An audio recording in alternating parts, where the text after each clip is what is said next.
is a presentation of the Ad Astra Sports Network. Stay tuned for exclusive coverage of Bueller Crusader football. Crusader football is streaming online at adastraradio.com and on your smartphone or tablet with the Ad Astra Radio app. Coming up, the Midway Motors drive to the game as Aaron West and Chris Schenk break down tonight's matchup.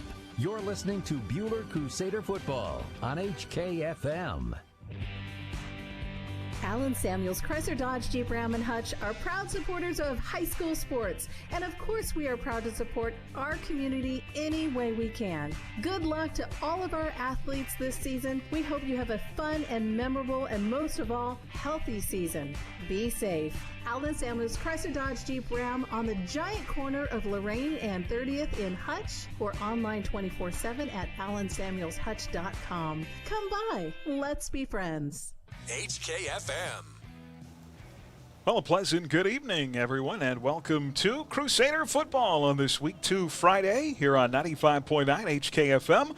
Also streaming on the Ad Astra Radio app powered by Next Tech Wireless because you're mobile and need to stay connected. And on YouTube via the Crusader Sports Network.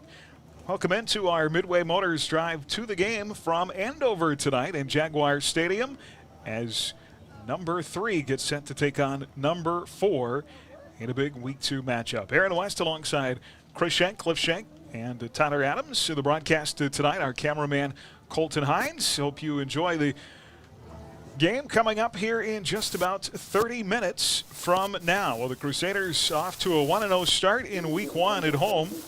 Opened up with a 42-14 win over the Goddard Lions last Friday night. The Crusaders 368 total yards of offense, 285 of that on the ground. A solid night for Brad Neal, who went 5 of 6 with 83 yards passing and 2 touchdowns. Sam Elliott back to his usual antics with 32 carries for 264 yards. He also had 2 scores on the ground and 1 in the air, and 2 huge defensive scores last Friday night for the Crusaders. Interceptions both returned for touchdowns by Matthew Addy and Cameron Campbell. Well, Christopher, here we are in Week 2, this much anticipated matchup with the Andover Central Jaguars tonight. Good start for the Crusaders, and particularly, I thought, Friday night for that young offensive line.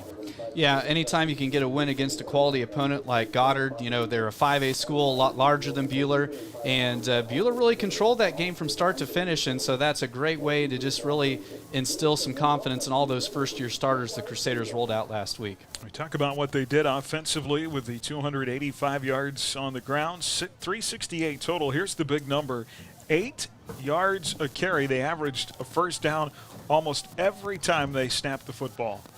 That's one of those stats. If you average 8 yards a carry, irregardless of any other statistics, you're going to win a lot of football games. And that really was just a great opening night effort for the Crusaders last week.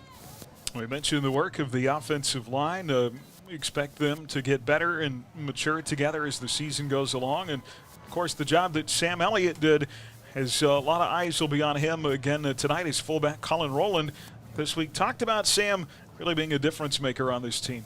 Having Sam on our team is just a huge benefit, and we want to do anything we can to help him get open and let him do his thing. So a lot of it's just making sure we do our assignments and letting him take care of the rest. Doesn't seem to matter how much attention Sam Elliott gets, still seems to be able to be efficient on the field. But speaking of efficiency, what Brad did last week in the passing game and being efficient and being between 80 and 100 yards every week, that's going to help that running game a ton. Yeah, and anytime you can have a night where almost half of your passes or your completions go for touchdowns, that's a good night. And efficiency is going to be the name of the game for the Crusaders. As the passing game opens up, that will just open things up that much more for the running game because you know everybody and their dog is going to try to take away Sam Elliott. So, you know, Bradley having such a great week last week under center, that's a good sign of things to come for this year. And some good chemistry starting to develop on that offensive side of the ball.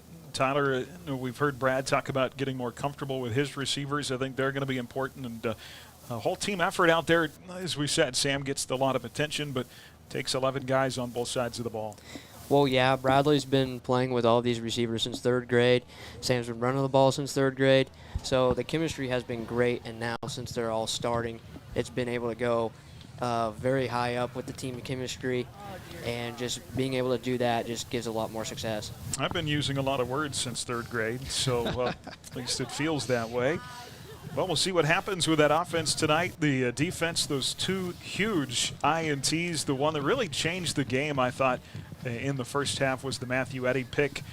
Goddard had gotten a touchdown, then Bueller had turned the ball over. Goddard was driving with the ball, and Matt came up with a huge INT in return for a touchdown. Boy, anytime you can get scores out of your defense, what a benefit that is. Oh, it takes an incredible amount of pressure off the offense. And, Matthew Eddy, I mean, I think about as far as hits last season, probably one of the biggest hits the entire Crusader Black Knight defense put on anybody was up at McPherson last year. I still remember that pop. You could hear it clear in the press box with closed windows. I mean, he's a kid that has a nose for the football, and him being able to score on the defensive side, huge asset for Bueller. We talked about chemistry on the offensive side. I love the chemistry we have on the defensive side of the ball. Tanner Tuschin, middle linebacker, talked about that this week, and part of what makes this team so successful. Yeah, I feel like us being friends off the field helps a lot with us on the field, especially knowing our jobs and assignments coming back from being starters last year. I guess it just helps because we like to communicate with each other and tell each other what's going on. Yeah, it's interesting. The strength of these 2 offenses is running the football. The strength of these 2 defenses we'll see tonight is stopping the run. So at some point in the game, something has to give. Yeah, both these teams are going to try to line it up and run it right at each other. And we were visiting on the way over. This might be a game that goes pretty quick because if you got 2 teams that are going to run the ball, and when you've got 2 running teams, really establishing a lead early is going to be really critical. If one of these teams can jump out to a lead and just start grinding that clock into oblivion, that's going to loom pretty large this evening. Well, both teams 1-0. Bueller with a win over Goddard last week. Andover Central, squeaked by Newton, held the Railers to just 2 field goals in a 10-6 win in their season opener here at home in their brand new stadium just outside of Andover Central High School. Great matchup tonight, and it'll jumble up the 4A standings, that is for sure, after this evening is over. Much more to come on our Midway Motors Drive to the Game as we'll hear from Coach Warner. We'll break down the Jaguars and what they'll try to accomplish on the field tonight.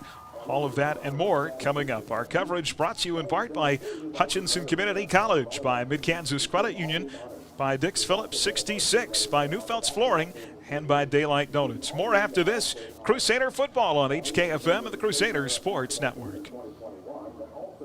Midway Motors Drive to the Game. Visit Midway Motors on 30th Street in Hutchinson or online at midwaymotors.com. Coming up this day in Crusader history as the Midway Motors Drive to the Game continues on HKFM. At Midway Motors, we are here for you for every mile of life. Whether you're shopping for a new or used vehicle or selling one, Midway Motors will buy your vehicle even if you're not in the market to buy one. Ellie is being escorted this evening by locations, and one of our appraisers will evaluate your vehicle, and you can leave with a check the same day. It's fast and easy. Visit MidwayMotors.com for more information. Midway Motors, for every mile of life. Hello, can you hear me? For more than 90 years, Hutchinson Community College has been the premier 2-year educational institution in Kansas, offering the highest quality education at an exceptional value. Schedule a personal campus tour today to learn more about what we have to offer. Visit hutchcc.edu/admissions for more information. Don't be left out in the cold shivering when you can have a heater in your coat. That's right. You can install the Anceris Torch 2 universal coat heater into whatever coat you want to wear and stay warm with up to 4 hours of heat between charges. Turn the heat on and off or adjust the heat with the press of a button. What a great gift idea for just $79.95. Shopping Sunflower Electric Supply keeps more money circulating locally. So come see us today, Sunflower Electric Supply in Hutchinson, Great Bend, or Liberal. Hey sports fans, all great teams include a great defensive strategy. That's what insurance is all about. Strategy to defend you, your family, and your possessions. This is Jordan Fee.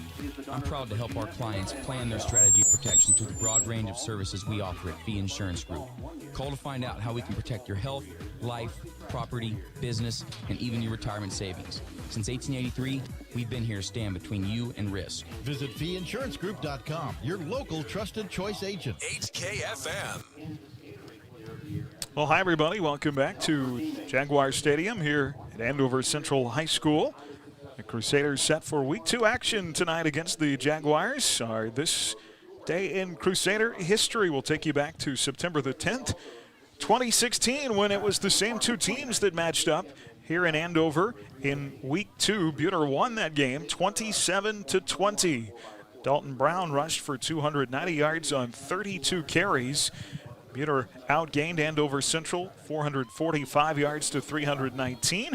And the Black Knights held the Trojans to just 37 yards rushing on 36 carries. Last time these two teams played was in Week 11 of the playoffs in 2019, and Andover won that game 31-14. That was that Andover Central team that went on to play for a state title that, boy, was just loaded that year at wide receiver.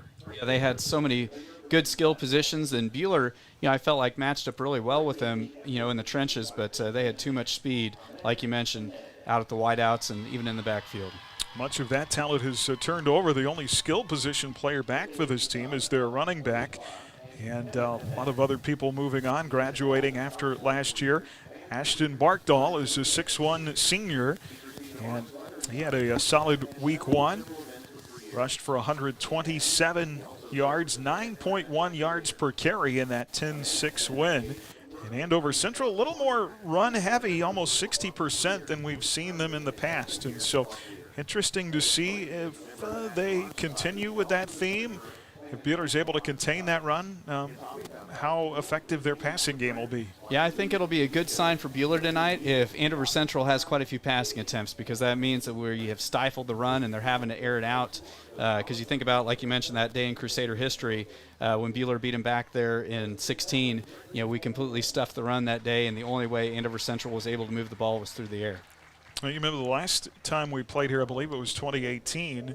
We were at Central Stadium then, downtown, and it ended up being a 3-day affair. Started on a Thursday, the rain came in, and we had to finish on a Saturday morning. Yeah, I remember that very well because there was a I Love the 80s concert that evening, or was it 90s? But anyway, there was a big concert that night that took place on Thursday, and that was a unique experience finishing that game on a Saturday morning. Absolutely. Well, we mentioned the Jaguars 1-0, 7-2 last year, lost in the second round of the playoffs. Ark City was kind of the Cinderella team, weren't they, last year? The Bulldogs 33-28 in that second round and went on to go all the way to the state championship game last year. So, yeah, I mean, Ark City advancing as far as they did with, I believe, having a losing record going into the playoffs, and so they really were a team that kind of came out of nowhere last year, but just a very physical team and a lot of seniors on the Ark City team last year. It's kind of an interesting program. They've only been around since 2002, and they've only ever had 2 coaches and in their history. And so interesting. Derek Tuttle in his 3rd season, 19-4. He took over for longtime coach Tom Audley, who was here from 02 to 18. So Tuttle was an assistant under him, so a lot of consistency. And that really helps with building a program and sustaining it is consistency. Yeah, I mean, you think about the programs around the league that year in and year out are very good. It's because they have a system. They've had the same coaching staff, or coach retires and one of the assistants takes over. And the places that really struggle are the ones that are constantly going through just kind of that revolving door of coaches. So them only having 2 coaches in school history, that says a lot about just the continuity that they've been able to maintain over here. Well, Team Money, I know that they've talked a lot in practice this week about the defense of Andover Central and how good they might be, led by middle linebacker Camden Wilson. Really, you say middle linebacker, he's a senior. He lines up all over the field, and he's seemingly involved in every play. So we go back to that young offensive line. Our tight ends, our fullback, really got to be on their toes tonight and block well. Well, last week we were a little concerned about how young the O-line was going to be, but then they played great. And this week, a little more challenging. The D-line, front 7 for this Jaguar defense is legit.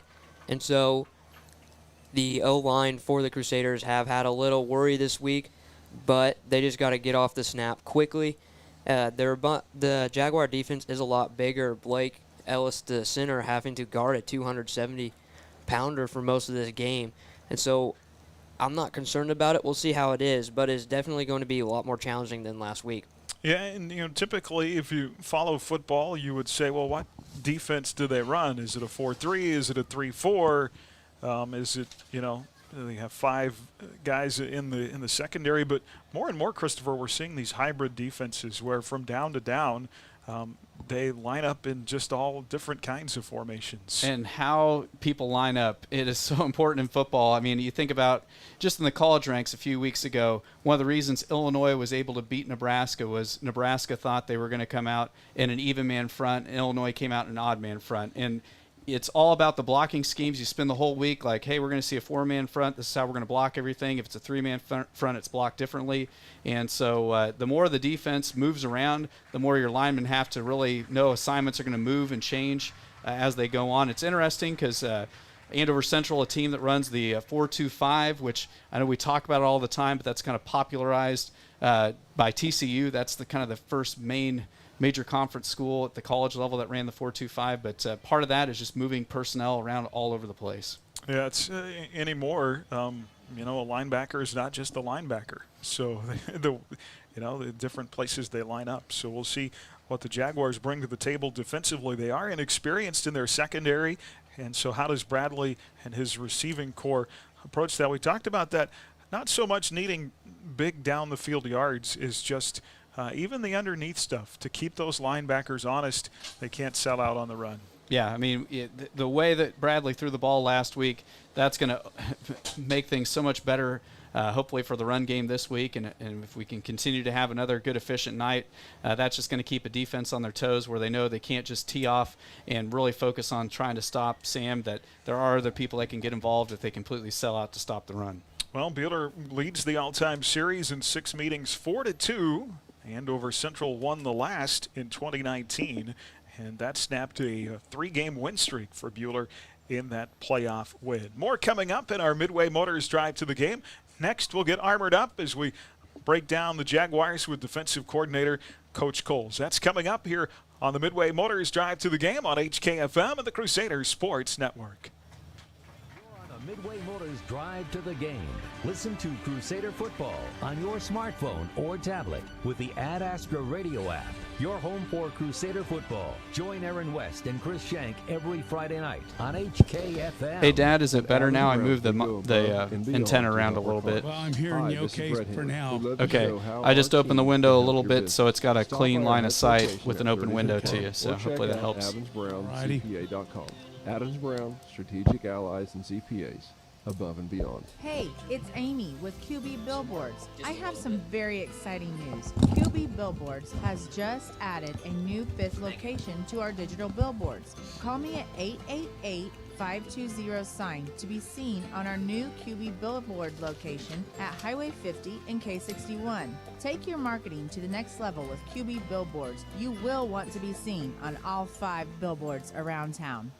And back here in the Midway Motors Drive to the Game, time for tonight's Armored Up segment with Coach Coles, brought to you by HCU Investment and Insurance Services. Located inside Heartland Credit Union, contact Monty Cross at 620-669-0177. Coach, thought good start for the team overall on Friday night, week 1 against the Goddard Lions. A couple of huge pick sixes that your defense was able to come up with. Yeah, it definitely helps out. When you can get some of those big plays on your side. Matthew's interception, Matthew Eddy, his in the first half, his pick six down our sideline, was a kind of a critical juncture there in the game when momentum could kind of go either way. So he made a great play on the running back out of the backfield and went up and made a nice catch. And one of the best things about that play, and on Cameron's too, was the number of people that let him into the end zone. He got a couple of really good blocks. Gavin Patton got a block down about the 20-yard line. Dalen Coffey, who plays defensive end and had rushed the quarterback, he got out in front and helped, screen off another block. So that was pretty interesting. Then Cameron in the fourth quarter, kind of sealed the deal. Yeah, you mentioned battling the heat a little bit here first couple of weeks. How important, especially with guys playing both ways, to try and keep good rotation, fresh legs in the game? It's huge. It's huge. And we up front, we tried to do that. We got, a couple of quicks with Marcus and Gavin, and we used Mason as well.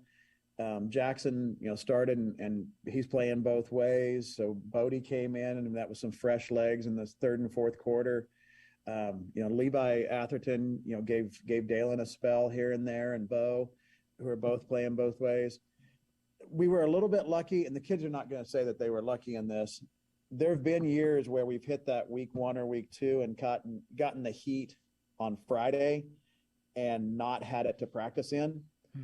We've practiced in heat this year. So while the kids won't tell you that was a good thing, at least we were a little bit more accustomed to it. You get Andover Central here in week 2. They won their week 1 matchup with Newton 10-6. Ran the ball a little more than maybe I expected them to, but they do have some experience back at that running back position, trying to fill in some of their other skill spots, but I think still a very dangerous team. Oh, without a doubt. They've got speed. Their running back coming back can definitely get up and down the field. He broke a long one against Newton.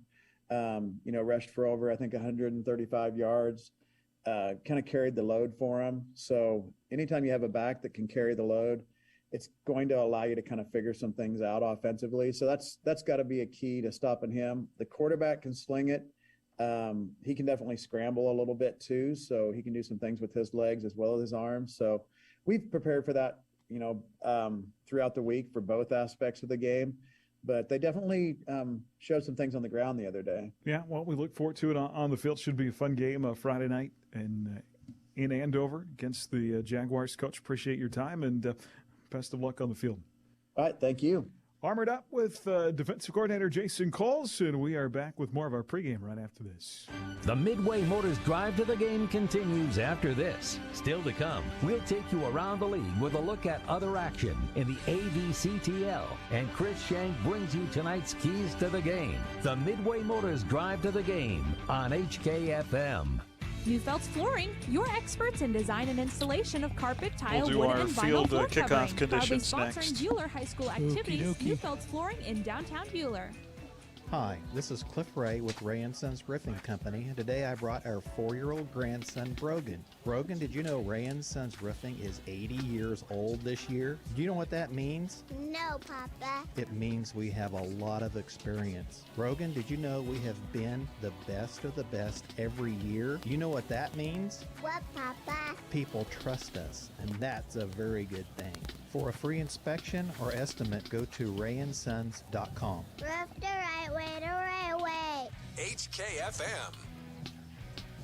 Well, back here at Andover Central High School, not quite as humid downstairs as it was last week for week 1, but Cliff, as we look at our Phoenix Restoration kickoff conditions, still going to be warm at the start of this game.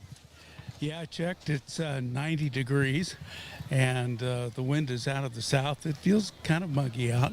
A lot of the field right now is in the shade from the stands, and so that's helped out a little bit. But the sun is starting to go down in the west. But the wind, not a huge factor. 11 miles an hour is not bad for Kansas, but it is warm for September. And, hey, it's high school football in Kansas. Hey, we're glad to be playing. Our kickoff conditions brought to you by Phoenix Restoration, the company most trusted to deliver quality recovery services when disaster strikes. Call 662-0100. We'll keep you apprised of other games around the league tonight as well, including Andover at our Kansas City. Big matchup there for the Bulldogs. Augusta at El Dorado, Winfield at Labette County, Circle at McPherson, Andale at Mulvane, and Clearwater at Rose Hill. All of the Division III teams won their opening game last week, so get some key early in-league matchups with Augusta, El Dorado, and Circle at McPherson tonight. And, of course, across our network, the Ad Astra Sports Network, you can find our schedule and streaming audio online at adastraradio.com and on the Ad Astra Radio app, including Trinity Catholic at Chaparral, Heston at Hillsboro, and Clifton Clyde at Little River. We'll hear from Coach next on HKFM at the Crusader Sports Network. You're listening to the Midway Motors Drive to the Game. Visit Midway Motors on 30th Street in Hutchinson or online at midwaymotors.com. Next, we hear the pregame thoughts of head coach Steve Warner. Your home for Crusader football, HKFM. Each and every day, WIFCO steel products are trusted to provide access and infrastructure for a wide range of purposes. For more info on what WIFCO can do for you, go to wifcosp.com. WIFCO Steel Products, the experts in steel fabrication. Hi, this is Randy Gotti with the Bueller Booster Club. Check out their Crusader closet at our next home football game. Our customized designs and inventory are continually updated, from seats to blankets, t-shirts and sweatshirts, shorts and joggers. Crusader Closet has you covered for all things Bueller. All sales support our Crusader students through the Bueller Booster Club. Like the Bueller High School Booster Club on Facebook to keep up to date and outfit your entire family with the Bueller gear they want at the Crusader Closet. And welcome back on our Midway Motors Drive to the Game. Time for pregame thoughts from head coach Steve Warner as we get ready for week 2 in the Andover Central Jaguars tonight. Coach, a lot of times you hear, depending on the sport, from game to 1 to game 2, a lot of times that's when some of your biggest improvements are going to happen. You actually get a chance to play another team. So we'll see tonight. We will, and against a very, very good football team. So we've got to be ready, and hopefully we've had the week of practice is going to help us out through this game, and the mistakes that we made in game 1 we can correct, and we just keep working hard to improve. And again, with a very, very good team that we're playing tonight. Yeah, you look at the score. They beat Newton 10-6 in night 1, and so maybe that doesn't impress you very much, but we certainly can't look at that and think that they're not that good. They bring a lot of physical aspect, also a lot of speed to the game. A lot of speed, and Newton had some size, and they were very physical, but it tells me that Andover Central has an awfully good defense. So they have speed on both sides of the ball. Their running back's very fast, and we're going to have to contain him. Quarterback that moved in from Cape Mount Carmel's a solid quarterback that runs well. And he was about 50% on his passes last week. So we need to get pressure on him and get him running and trying to throw on the run and contain him so he doesn't take off. We had forced Goddard's quarterback into a couple of INTs last week. The one in particular that was a huge momentum changer in the first half. A lot of that, again, just came off pressuring him and forcing him to throw when he didn't want to. So that's true, and a lot of it was good last week. We didn't have to bring a lot of blitzes. So Andover Central isn't ready for all of our blitzes, which is good because if we need to do it, we can definitely bring a lot of people and try to get more pressure on the quarterback. Yeah, offensively, I know you'd like to go out and just pound it right at him and control the clock. Bradley was efficient last week, so a lot of those same things I'm sure you'll bring into the game this week. You talked about their defense, another big test for our offensive line. It is, and they give us a lot of looks, and they run a 4-2-5 and a 3-3, and out of their 3-3, they love to blitz. So we've been working on that all week long, and hopefully our linemen will remember how we want to take care of it. And because that happens too. It happened in game 1. We had some of the new starters that we'd been working on things all week long, and then they forgot how we wanted to take care of it. But a lot of things are going through your head when you're out there playing, and the game it's got to slow down. And the older you get, the game slows down for you. So that comes with experience. And I know that's going to happen, week by week with our line. All right, Coach. Well, I'd ask you what the keys to the game are, but I know what you're going to tell me. No mistakes. No mistakes, yeah. And number one, right now we're talking penalties. We don't want to get any more penalties like we had last week. We got to take care of the football, and we've got to create some turnovers and alleviate the big plays. And those are the things that always in a big game that you have to do, and make them earn every yard that they get, and again, take care of the football. Sounds good. Best of luck, and we'll talk to you after the game. Thank you. That is head coach Steve Warner here with us. Back with more right after this. Join head coach Steve Warner for the Crusader Coaches Show, Monday nights at 6:30. You've been listening to the Midway Motors Drive to the Game. The first half kickoff is coming up next, and Chris Shank brings you tonight's keys to the game on HKFM. Mid-Kansas Credit Union, serving Central Kansas from their locations in Moundridge and Bueller. Take control of your accounts and sign up for online banking at mkcu.com with features like remote capture deposit and online bill pay. Member-owned and proudly supporting Crusader arts, athletics, and academics. Mid-Kansas Credit Union at 200 West 2nd in Bueller and in Moundridge. Member NCUA. At Dick's Phillips 66, our family has kept motorists on the road for nearly 60 years. Hi, this is Janet Dick, inviting you to stop by our locally owned station at 1215 East 4th in Hutch. Dick's offers top-tier gasoline, grab-and-go food options, and friendly service. Wherever you're headed, every journey begins with a stop at Dick's Phillips 66, 4th and Stevens in Hutch. HKFM. Well, hi, everybody. Welcome back to Jaguar Stadium here in Andover. The Jags and the Crusaders coming up. We talked about earlier. We'll keep you updated on other scores in our Bueller Dental Care scoreboard tonight. From regular teeth cleanings to advanced periodontal work, your hometown dentist is Bueller Dental Care, online at BuellerDentalCare.com. Some of the things, or the big thing that Coach stood out to me that he talked about, a number of penalties. We had 3 personal foul penalties in the game last week, and boy, the things you clean up from week 1 to week 2, you certainly expect that to be one of them. Yeah, I know last week when I was listening to the game at home, I was asking, just about the penalties, because that's one of the things. Personal fouls are the type of things that just are kind of shooting yourself in the foot. So that's something that obviously the Crusaders will improve on tonight, and not giving away 45 yards to personal fouls will be a big pickup this week. All right, our captains for both squads meeting here at the big AC at the 50-yard line at Jaguar Stadium. This field going from the north to south. Black uniforms, gold helmets, gold trim for the Jaguars. White tops, black pants, maroon helmets for the Crusaders. Tails. Won the toss. They first, Christopher, tonight as we look at some lead early, so getting touchdowns through the air, that's a recipe for success. And then bottom, their leading receiver out of the backfield with 4 receptions. So if the Crusaders can stop Barkdahl tonight, they're going to have a lot better opportunity to win. The senior transfer, Kai Kutz, the quarterback for Andover Central, transferred from Wichita-Capon, 11 of 17 in week 1 for 88 yards. You mentioned Barkdahl. 14 carries, 127 yards, and the lone touchdown scored in that 10-6 win for the Jaguars last Friday night. From some other places, and so as a coach, it's always kind of difficult to get that chemistry, because you think about, Tyler, what you were talking about with this group of Crusaders. A lot of these seniors, they've been playing ball together since 3rd grade, and so anytime you throw in kids that are new to a district or haven't been playing together, it sometimes makes for an interesting chemistry. Well, yeah, it's very hard to find the system, to figure out the system, especially when you're a senior going to a brand new school.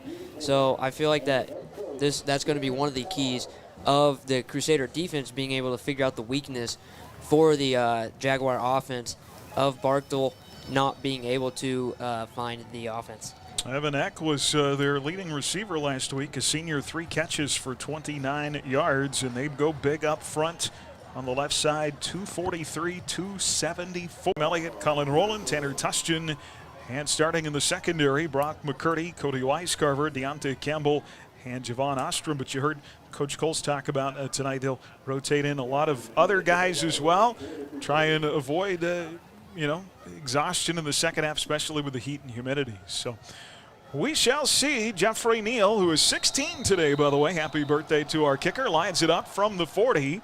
Going to be a short kick to the 20 to the right side. It is fumbled, and I believe Andover Central falls on the ball, but right in front of our sideline guy at the 20. Already some action. I thought he's kicking it to me there for a second. Hey, I was going to mention that one of the receivers for Andover Central is off to a good start. Big Isaac Sheeran, the 6'4", 210-pound senior, was named homecoming king tonight. All right, well, congratulations to him.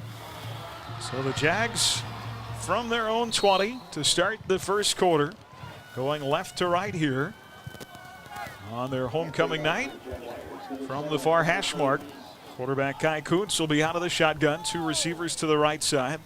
They'll put a slot back in motion and a handoff up the middle. There is Barkdahl with the carry on the first play of the game across the 20 and up to the 23-yard line for a gain of 4 yards. Colin Rowland making the first tackle of the evening for the Crusaders as he came from the left defensive end spot. A few little changes on the defensive front as they've moved Gavin Patton back to the linebacking core this evening, and moving in to one of those D lineman spots, Mason Jones here to begin tonight. We'll see several different guys. Matthew Eddy, Marcus Voss will rotate in at that linebacker as well. Levi Atherton at defensive end. Here is Kutz out of the gun. Play action. Wants to throw over the middle. Has his tight end for a first down across the 35. And for the Jaguars, that is Brock Stupko with the catch up to about the 37-yard line. It was just a little post route inside of a well-run route, but a nice open field tackle made that time by Deontay Campbell in space. So a first down at the 37, football in the middle of the field. Andover to the line with plenty right in the option, and he stumbled. His knee went to the turf, and he's going to be down back at the 32. Kuntz wasn't ready for that snap. He got there before he was anticipating it. Boy, so important, that relationship between the quarterback and the center. Yep, it's where it all begins, and because you can have an all-American backfield, but if you're having trouble with getting the snap off cleanly, it's hard to get the offense going. But nice play made by Bo Van Bruggen. He was right there to make the tackle if Kuntz's knee hadn't gone down. So there'll be a loss on the play of 5, second down and 15. From the 32 right hash mark, Kuntz will take the snap out of the gun, fakes to his running back, wants to throw far side. Brock McCurdy in good position, so now Andover Central with their first real adversity, 3rd and long here. So a 3rd down. Peter really well against Goddard on 3rd down. Scrambling left and then right, runs to the 40, 45, 50, has a first down, stays in bounds, and Bueller break into Bueller territory. And unfortunately, the quickness of the Bueller defensive line went against him that time as the near side defensive end kind of over pursued a little bit, and Kuntz was able to cut off, and like you said, kind of a broken play, and Van Bruggen was working so hard towards him that Kuntz was able to cut. Bartel earlier, but it is Kuntz. That is a gain of 29 yards.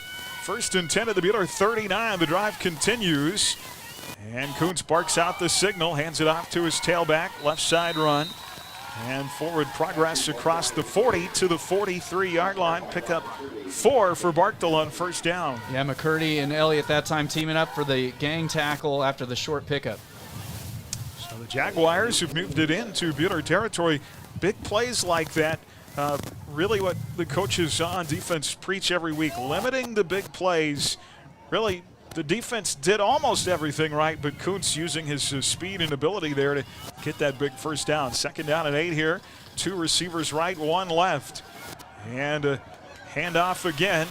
Carry to the near side across the 35 and up to the 31-yard line. They're going to be close to another first down, about 2 yards shy. Looking at, I think, 3rd and 2 coming up here. Yeah, good job by the Black Knight defense not getting faked out that time. It was a delayed handoff, and Sam Elliott in on another stop. He is having a big night already on the defensive side for Bueller. Well, the Jags looking for their 2nd first down on this drive. 3rd down and 2, clock running, no score, 8:21 to go in the first. Here's a handoff. They'll keep it on the ground, off tackle to the left side of the 30, and it's going to be short on the carry.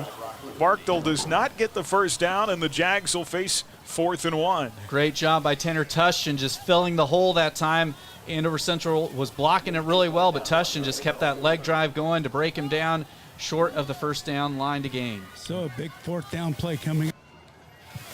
The Black Knight defense had a big goal line stand last week on the short yardage. See what they come up with here. They'll stack the box, and a quarterback keeper, Kuntz. I think the initial effort wasn't there, but a second effort and a big surge by the offensive line will get them the first down up to the 27. Well, with how big their offensive line is, it's tough to stop a quarterback sneak. So the Jags will convert on 4th down. Their 2nd first down on this drive as they near the Bueller red zone. Now at the 27-yard line and 7:33 to go here in quarter 1. Live tonight from the Allen Samuels broadcast booth. Come by, let's be friends. Here is Kai Kuntz looking to the sideline, out of the gun with a back Bartel to his right. Slot back in motion. Here's the handoff. Big hit at the 26-yard line, and Bartel is driven back. Some tailback on tailback crime that time. Sam Elliott doing a great job filling and a great form tackle, stopping him for just a short 2-yard gain. It'll mark forward progress to the 25. We don't do the truck of the game anymore, but if we did, that might be a good candidate. It was a fantastic form tackle. Elliott had a shoulder down, head up, and just squarely hit him in the hole and knocked him down. And now we've got an official's timeout here. 6:50 on the clock. 0-0. Jags in the opening series that started from their own 19-yard line. They're now at the 25. So they've driven. Second down and 8. Here's the snap. They want to throw near side, and another big hit. Great job by Ostrom over there as he takes out the receiver on the play, Cooper Tabor, for a loss. Yeah, Tabor was lined up in the slot. They tried a little swing pass to the near side, but Ostrom did a great job of just breaking down and tackling in space and stops him for a 1-yard loss. So now a big third down on the way for Andover Central. They're probably in 4-down territory. Great job by Javon. Lost a yard back to the 26. It's 3rd down and 9. Barkdale to the left of Kuntz now in the gun. 2 receivers to the right. Kuntz rolling to the right, this time across the 20. Boy, he is pretty elusive when he takes off with the football. Somehow finds his way to the 20. Got 3 or 4 extra yards there, tight roping the sideline. I didn't think he was going to get. Yeah, Mason Jones came blasting through the line. I mean, he was really bearing down, but Kuntz was able to scramble to the right. And then finishing him off here on the near side was Ostrom. But, yeah, now a big 4th down. Like we mentioned, they're probably going for it here. Yeah, 4th down and 3. 4th and 3 from the 20. They need the 17. This will be the 13th play of the drive. Down to 5:58 to go in the opening quarter. 0-0. Kuntz out of the gun. 2 receivers to the left side. And they'll give to Barkdale. Near side run, and he's got a 1st down to the 15-yard line. They'll move the sticks inside the Crusader red zone with a 1st and 10. Sam Elliott in on another stop for Bueller, but yeah, this has been, we talked about it, guys, this game might go really fast. I mean, this has been ground and pound. The Black Knight defense is making Andover Central work for it, but Andover Central keeps just coming up with enough to keep the drive alive. Well, the Jacks just 1 of 3 on 3rd down, but they're 2 of 2 on 4th down on this drive. And Bueller not able yet to get off the field. Now they've got their backs against the goal line. 1st and 10 from the 15. Kuntz out of the gun with Barkdale to his right. Barks out the signal. Delivers to Barkdale. Spin move. Hand falls out of bounds, and a flag comes out at the end of the play. And out of bounds near the 12-yard line. And if they're going to get Bueller for a late hit that time, that's kind of a cheap one. Let's see what White had of signals here. It looked like the Crusader defender's momentum was taking him out of bounds as he kind of swung Barkdale out of bounds. Bueller had 6 penalties last week for 55 yards, including those 3 unsportsman calls. And 3 officials huddled here on the near sideline of Andover Central at the 12 discussing the penalty. And they're going to mark it off against the Crusaders. Is that going to be a... Still no signal. I think they're going to get us for a hit out of bounds. We'll see.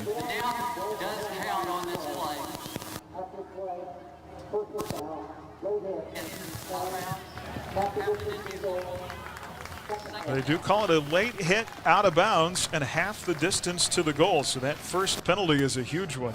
Well, there's sometimes you agree with penalties and there's sometimes you don't. That time it looked like our defenders' momentum really nothing blatantly dirty about that play, but they get us with the late hit. So here's the handoff. Boy, nice fake. Barkdale into the end zone. Touchdown of the 15th play of the drive. Fake right, cut left, wide open into the end zone, and the Jaguars strike first in a 6-0 lead with 5:15 left in the first quarter. Well, the Crusaders made it difficult for him. Pretty much the only real play that we didn't give him much resistance was on that scoring play right there. But, yeah, that's a tough drive for Bueller to begin with, but we made Andover Central earn every inch of it.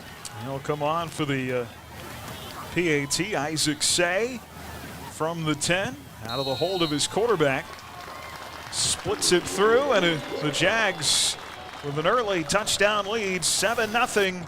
5:15 to go in the first on HKFM and the Crusader Sports Network.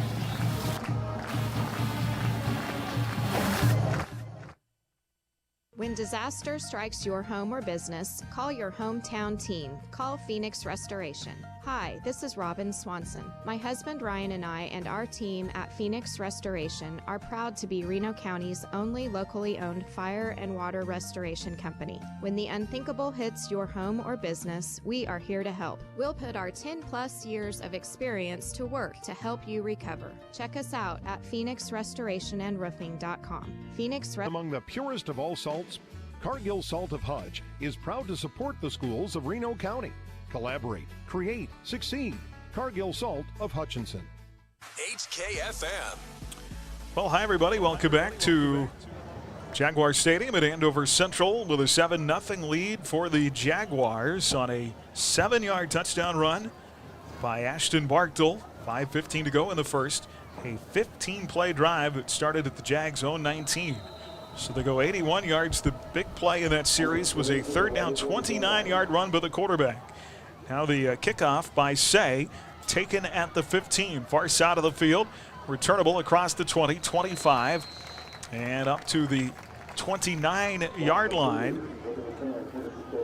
So the Crusader offense will come on the field. Bradley Neal completed 83% of his attempts, 5 of 6, 83 yards and 2 TDs last week.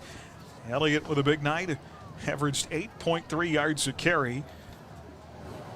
And a lot of eyes will be on Sam tonight. We may see some changes at the fullback position. We know that the line lines up a little bit different, and it will be Dalen Coffey to start at fullback in front of Sam Elliott. 1st and 10 from the 29. Here is the snap, and a handoff straight up the middle, and forward progress of a yard to the 30. Well, also a little different on the O-line. Brian Regier is going to play strong side guard, for Trevor Cooper, as he is unable to play tonight. You've got Jackson Childs, Brian Regier on one side, Mason Jones, Wes Miller on the other, Blake Ellis in the middle. 2nd down and 9 after a gain of 1. 2 receivers, including Colin Rowland to the near side, 1, the far side, Brock McCurdy. Here's the quarterback out of the gun, Bradley Neal, hands off. Sam Elliott with a left side run across the 30, forward progress up to the 32-yard line. So 2 more for Sam, and that's going to bring up an early 3rd down, Christopher. Is Bueller with 2 short gains on back-to-back running plays. Yeah, kind of behind schedule, a little bit third and a little bit longer than you want it to be. Andover Central going with 2 high safeties, but they are playing way up in the box and really playing the run first tonight. Brock McCurdy was one-on-one on the far side. It'll be 3rd down and 6 from the 33. They need the 39 for a 1st down. Out of the I formation, handoff, play action, the fake, and the pass. Well, I don't think as it was intended for Dalen Coffey out here on this near side in front of the Jaguar sideline. I'm not sure that Dalen was where Brad expected him to be when he expected him to be there. Yeah, the throw was just a little bit too far in front of Dalen, but there was a defender right bearing down in Bradley's face as he kind of let go of the football that time. So tough start for the Crusaders, but hopefully we can get a good punt away here and try to make something happen on the defensive side. So Jeffrey Neal on to punt. Jeffrey averaged 33.5 yards a kick last week. Just 2 punts last week against Goddard. Just gets it off from the 25. A booming kick.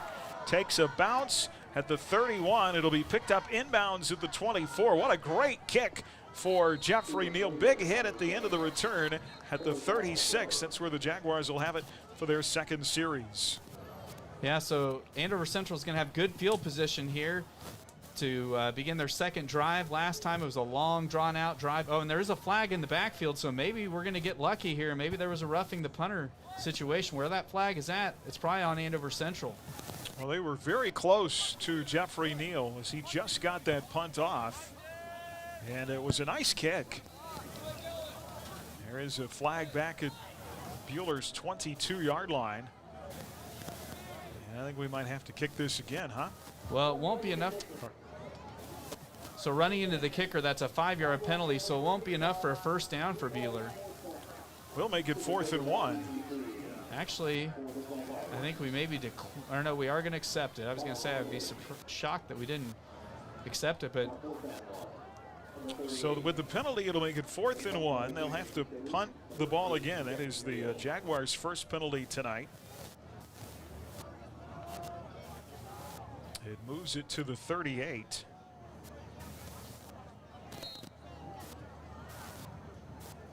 And Jeffrey is going to kick again. See if he can drive this back inside the 20. From the 30, gets it away. No pressure this time. Bounces at the 25. It's going to take a roll inside the 10, inside the 5, and out of bounds. Perfect. There's another flag on the field, by the way. but he got that thing to go out inside. They're going to mark it out of bounds at the 4-yard line. There's a flag back at the Andover Central 40-yard line. Well, with where that's at, that's probably going to be a hold on Andover Central. And there's one on this side. So multiple flags down on the field. They do a half the distance in that situation since it's inside the 5-yard line. Let's wait and see what the penalty is. Yeah. Officials in the middle of the field discussing it now. This is a great kick by Jeffrey. Yeah, whale of a boot. They always talk about the coffin corner. That's exactly where you want it to run out. A lot of times officials sometimes will just go ahead and give the touchback, but they marked it going out at the 4, which is a great break for Buhler. Long discussion here with the officials as to what the penalty is. Now get an explanation.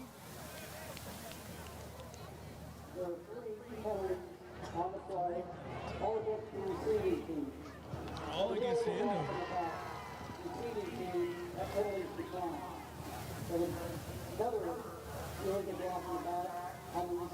So they had 2 illegal block in the back penalties called against them. And that'll be half the distance to the goal. Yeah.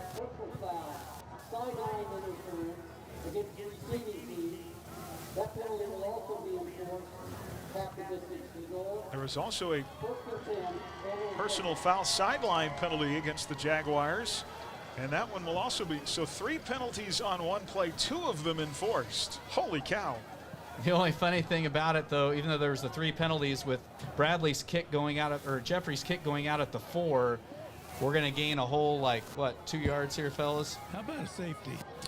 That would be awesome. Inside the 1-yard line. Well, we gain.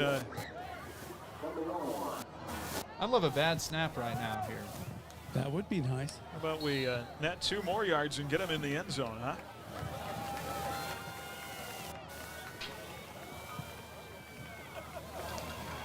So it'll be 1st and 10 from Andover's. And they got a false start. Own 1-yard line.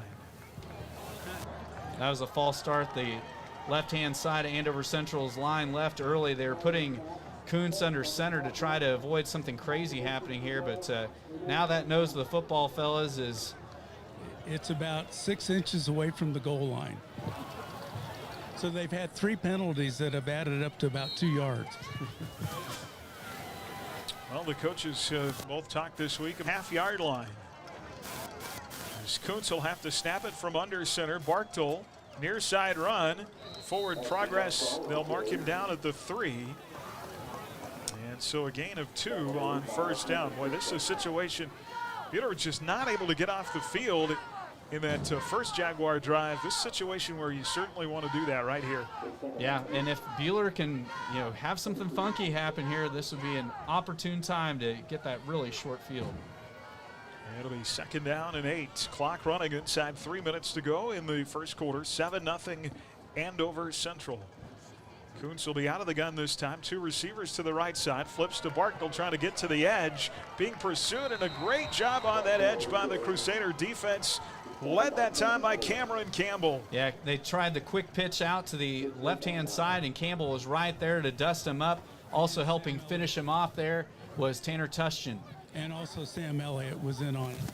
Lost a yard back to the 2. Campbell's going to the sidelines. He hurt his thumb, it looks like. So Cameron Campbell coming off the field after making a nice play. In the secondary now, Ostrom, Deontay Campbell, Cody Weiscarver, and Brock McCurdy. 3rd down and 9. Huge 3rd down here. Clock will roll inside 2 minutes. Don't Kuntz let him out of jail here. Out of the gun. Wants to throw. Looking near side. 1-on-1 now over the middle with the tight end who catches it. And then he dropped it. And then it's picked up. They call it a fumble. That's got to be an incompletion. Well, are they going to call it a touchdown? There is no way he got hit right as he caught it, dropped the ball. There is no way that was a completion and a fumble. That's a terrible call. The ball was caught by Stupka at the 45 and then dropped. It was picked up by the quarterback Kuntz. and returned into the end zone for a touchdown. Well, not only that, but he hardly took any steps with possession of the ball until he got hit. Yeah, they always talk about how you have to make a football move with it for it to be a completion. He basically caught it, dropped it immediately, and they ruled a fumble. That's a joke. That is not a good call. Now, if there was any kind of replay at all, I can't believe Coach Warner's not out there going berserk on him. So it's going to put Andover Central up a second score on a 55-yard touchdown run after a fumble by the quarterback. The extra point is good. 1:46 to play in the first. Andover Central 14, Buhler nothing on HKFM and the Crusader Sports Network. Kansas Credit Union, serving Central Kansas. Their locations in Moundridge and Buhler. Take control of your accounts and sign up for online banking at mkcu.com with features like remote capture deposit and online bill pay. Member owned and proudly supporting Crusader arts, athletics, and academics. Mid-Kansas Credit Union at 200 West 2nd in Buhler and in Moundridge. Member NCUA. This is Derek Fees with APAC Kansas Shares Division. You know we do big projects, but we also want you to know we can help you with parking lots, driveways, and other projects at your home or business. Asphalt or concrete, we're here to help. Call APAC today at 620-662-2112. HKFM. All right, fellas, you talk about a weird play in which Andover Central had a 3rd down and 9. They complete the pass to the tight end Stupka for the first down at the 45, but then the official ruling is that Stupka fumbled the ball. It was picked up by the quarterback, Kai Kuntz, and he returned it 55 yards into the end zone for a touchdown on a play where Andover Central had 4 different penalties. They come away with a score. It should have been an incompletion, and it should have been a punt out of the end zone against the wind. Instead, it's a 98-yard pass completion for a touchdown. So Andover Central has 2 scores. Buhler's only run 4 plays in the game, and they're down 2 touchdowns. And here is the kick. It's going to drive Brock McCurdy back inside the 1-yard line. And he'll return it to the 15, far side to near the 20. He's going to be hit, they say, officially down at the 16. All right, well, Buhler's faced some adversity, and like we mentioned, the defense has been on the field almost the entire first quarter. So now it's up to the offense to try to establish a drive, get some rhythm, and get some positive energy going, because the first drive kind of very traditional, but that last sequence of events very strange, and so you had something go against you. Now you got to make something good happen. Well, with that last play, the thing is the safety should have never been beat like that. That's the old pass completion for a first down fumble. The quarterback scoops it and runs for a touchdown play. Did you have that one in your playbook? I don't think I've ever seen that happen. It'll be 1st and 10 at the 18. And Bradley to throw on first down. It's caught at the 25-yard line. Great. Caught for a gain of about 6. Yeah, Matthew Eddy with a nice snag that time. Good to see the Crusaders get something established through the air there on first down. First down, and the first completion of the year to Matthew Eddy in the game at the 26. The crazy thing is that Kuntz was the guy downfield first to pick that up. He's the quarterback who is in the backfield when he lets it go, and he beats everybody else down the field. Yeah, very strange play. 2nd down and 3 after a gain of 6. Buhler's going to go with 2 tight ends here. They'll put Coffee slot back in motion. Flag out at the snap and a fumble. Dalen Coffey falls on the football at the 25, but there was a flag out at the snap of the play. Yeah, we had 2 backs in motion at the same time. The super back on the far side kind of shifted a little bit as they crossed the way. That is going to be the second. Crusaders didn't turn it over there on the fumble, so at least that's one positive thing that happened there. Still waiting for the call, but it was an illegal shift. The White Hat still hasn't given us a signal.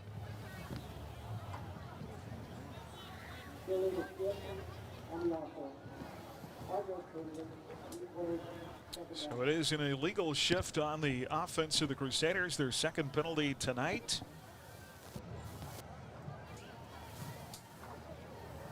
And that'll move the ball back to the 20. Call it the 21. That'll be 2nd down.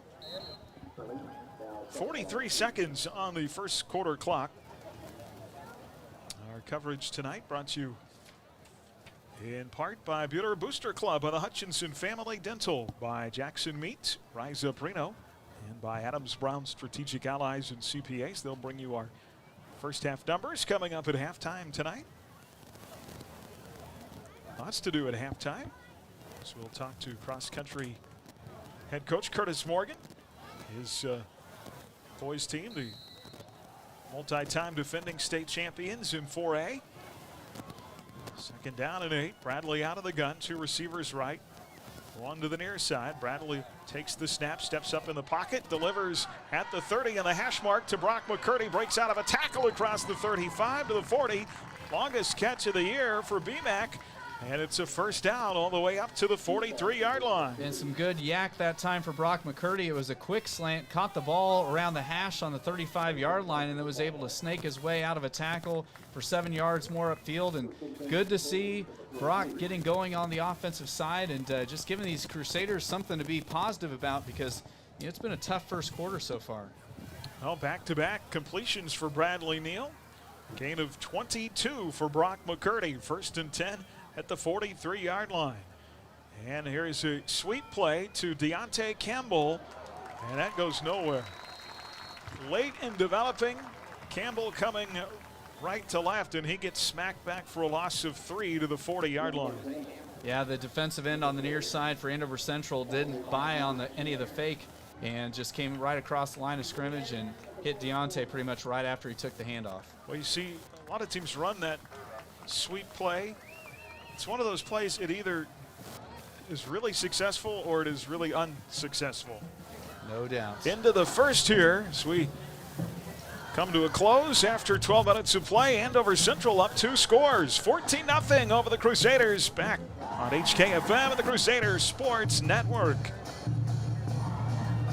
The name Johnson Sheet Metal doesn't sound like a heating and air conditioning company, but our family at Johnson Sheet Metal became a Lennox dealer 99 years ago and are still servicing and installing heating and air conditioning systems in Hutchinson and Reno County. Through 4 generations, our specialty has been the Lennox brand, but we can service other brands just as well. We do metals too, but if you have a heating or air conditioning need, call Johnson Sheet Metal today at 620-662-0224. For more than 90 years, Hutchinson Community College has been the premier 2-year educational institution in Kansas, offering the highest quality education at an exceptional value. Schedule a personal campus tour today to learn more about what we have to offer. Visit hutchcc.edu/admissions for more information.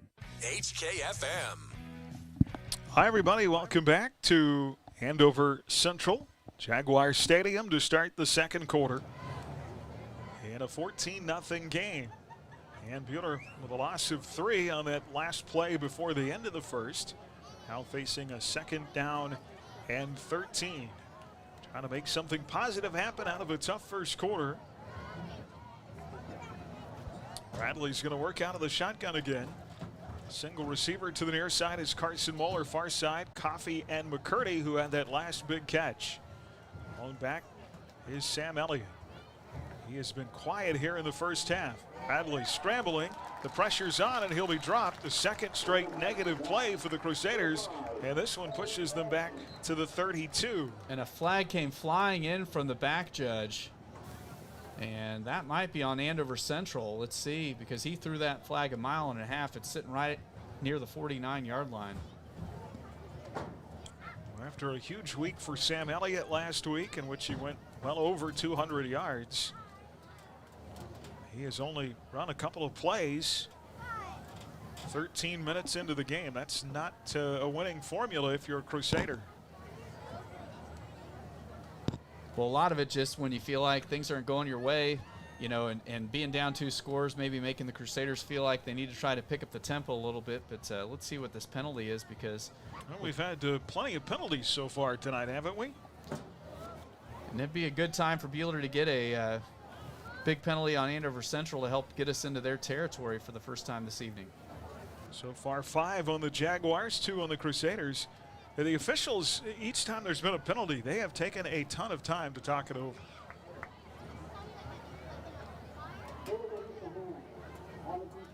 It is illegal. Or defensive holding on Andover Central.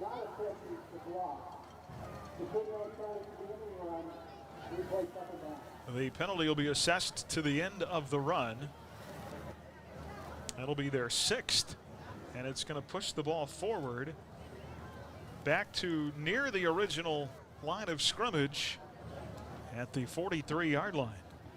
Chris, as you were talking about Sam having troubles with the run game tonight, it is good to see that Bradley has 2 straight completions on the night. So it'll be 2nd down and 10 after a big penalty on the Jaguars.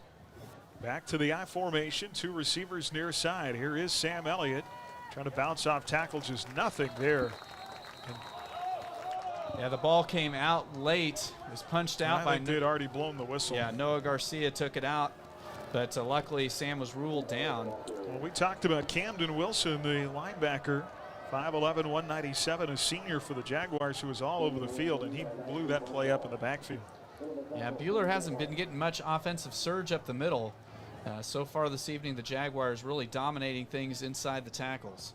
So no gain on the play. It'll be 3rd and 10. Clock running at 11:07 left in the half. Takes me back to what Wellington did defensively in the middle of last year in a game where they just dominated the line of scrimmage. I mean, when you're dealing with a nose guard that's 274, that's not a small individual. Neal out of the gun, 3 receivers. Elliott to his right. Bradley throws. The screen pass is almost picked off. It was almost intercepted at the 40. It ends up being batted down by Nate Peak. And it'll be 4th down. Yeah, and Bronx Wood in on the stop as well for Andover Central. And yeah, screen passes, if the defensive line really sells out, can go for big, but that time had a couple D linemen that kind of hung back and snuffed that thing out, so Bueller will be forced to punt it away. So it'll be 4th and 10. Bueller is now 0 for 2 in this game on 3rd down situations. And Jeffrey Neal will come on to punt again from about the 35. Gets it away with the right foot. It'll bounce at the 25, and it's going to roll. Picked up at the 15, far side. Well, there was a big block. Carson Moeller got leveled in the middle of the field at the 25-yard line. Slow to get up, and the ball returned to the 29. Yeah, Braden Gentry made the special team tackle, running him out of bounds there on the far side. But another nice punt there by Jeffrey, as he's had a couple good punts tonight. That's been one of the lone bright spots for Bueller. But now, if you're the Crusader Black Knight defense, right now is the time we've got to kind of buckle down and try to make something happen. And you know, this Andover Central team is human, but we've got to you know, try to make a play here. All right, here is Kai Kuntz back in there at quarterback. Takes the snap out of the gun, pitches it forward, progress point. Nice spin move by Barktel to the 40. 1st down, 45-50 into Bueller territory. And it's coming back. Deontay Campbell just got his clock clean right in front of the Bueller sideline. It was a block that block in the back big time. So up to the 45-yard line. Well, so far, Kai Kuntz, the transfers kind of been the difference in the game, hadn't he? Yeah, Coach Warner talked about in the pregame that he can make plays happen by scrambling. Little did we know he'd scoop up a dropped reception and take it to the house. But yeah, Bueller that time went you know, man-to-man coverage, didn't have anybody over the top, and luckily that block in the back is going to negate the nice run that time made by Berkdahl. Well, there was like 2 missed tackles there as well. Looks like that they're arm tackling right now. They got to get low. Yeah, Mason Jones had a chance to make a play, but Barkdahl, a guy that he's a strong back. Somebody that you've got to square up cleanly and get with the body. 6 wins a year ago for this Crusader team. That is the fewest in the Warner era. You have to go all the way back to 2005, the last time they won fewer than 7. That is going to be a huge penalty. Yeah, they just need to capitalize here with it. Pushes the ball all the way back to the 21-yard line. Actually, excuse me, I'm sorry, the 28. Because they're going to assess it from the end of the run, I believe. Maybe because if it was a spot foul, I thought it was more yards than that. Yeah, it'll be 1st and 11. Pass completion near side at the 30. 35-40, dancing between defenders. A nice catch and run for Cooper Tabor. Yeah, just a little swing pass here on the near side. They went trips to the left-hand side, and Tabor caught it and made a guy miss. There was some good blocking downfield by his receivers on the near side, and they're able to convert and get the first down. Forward progress to the 42-yard line.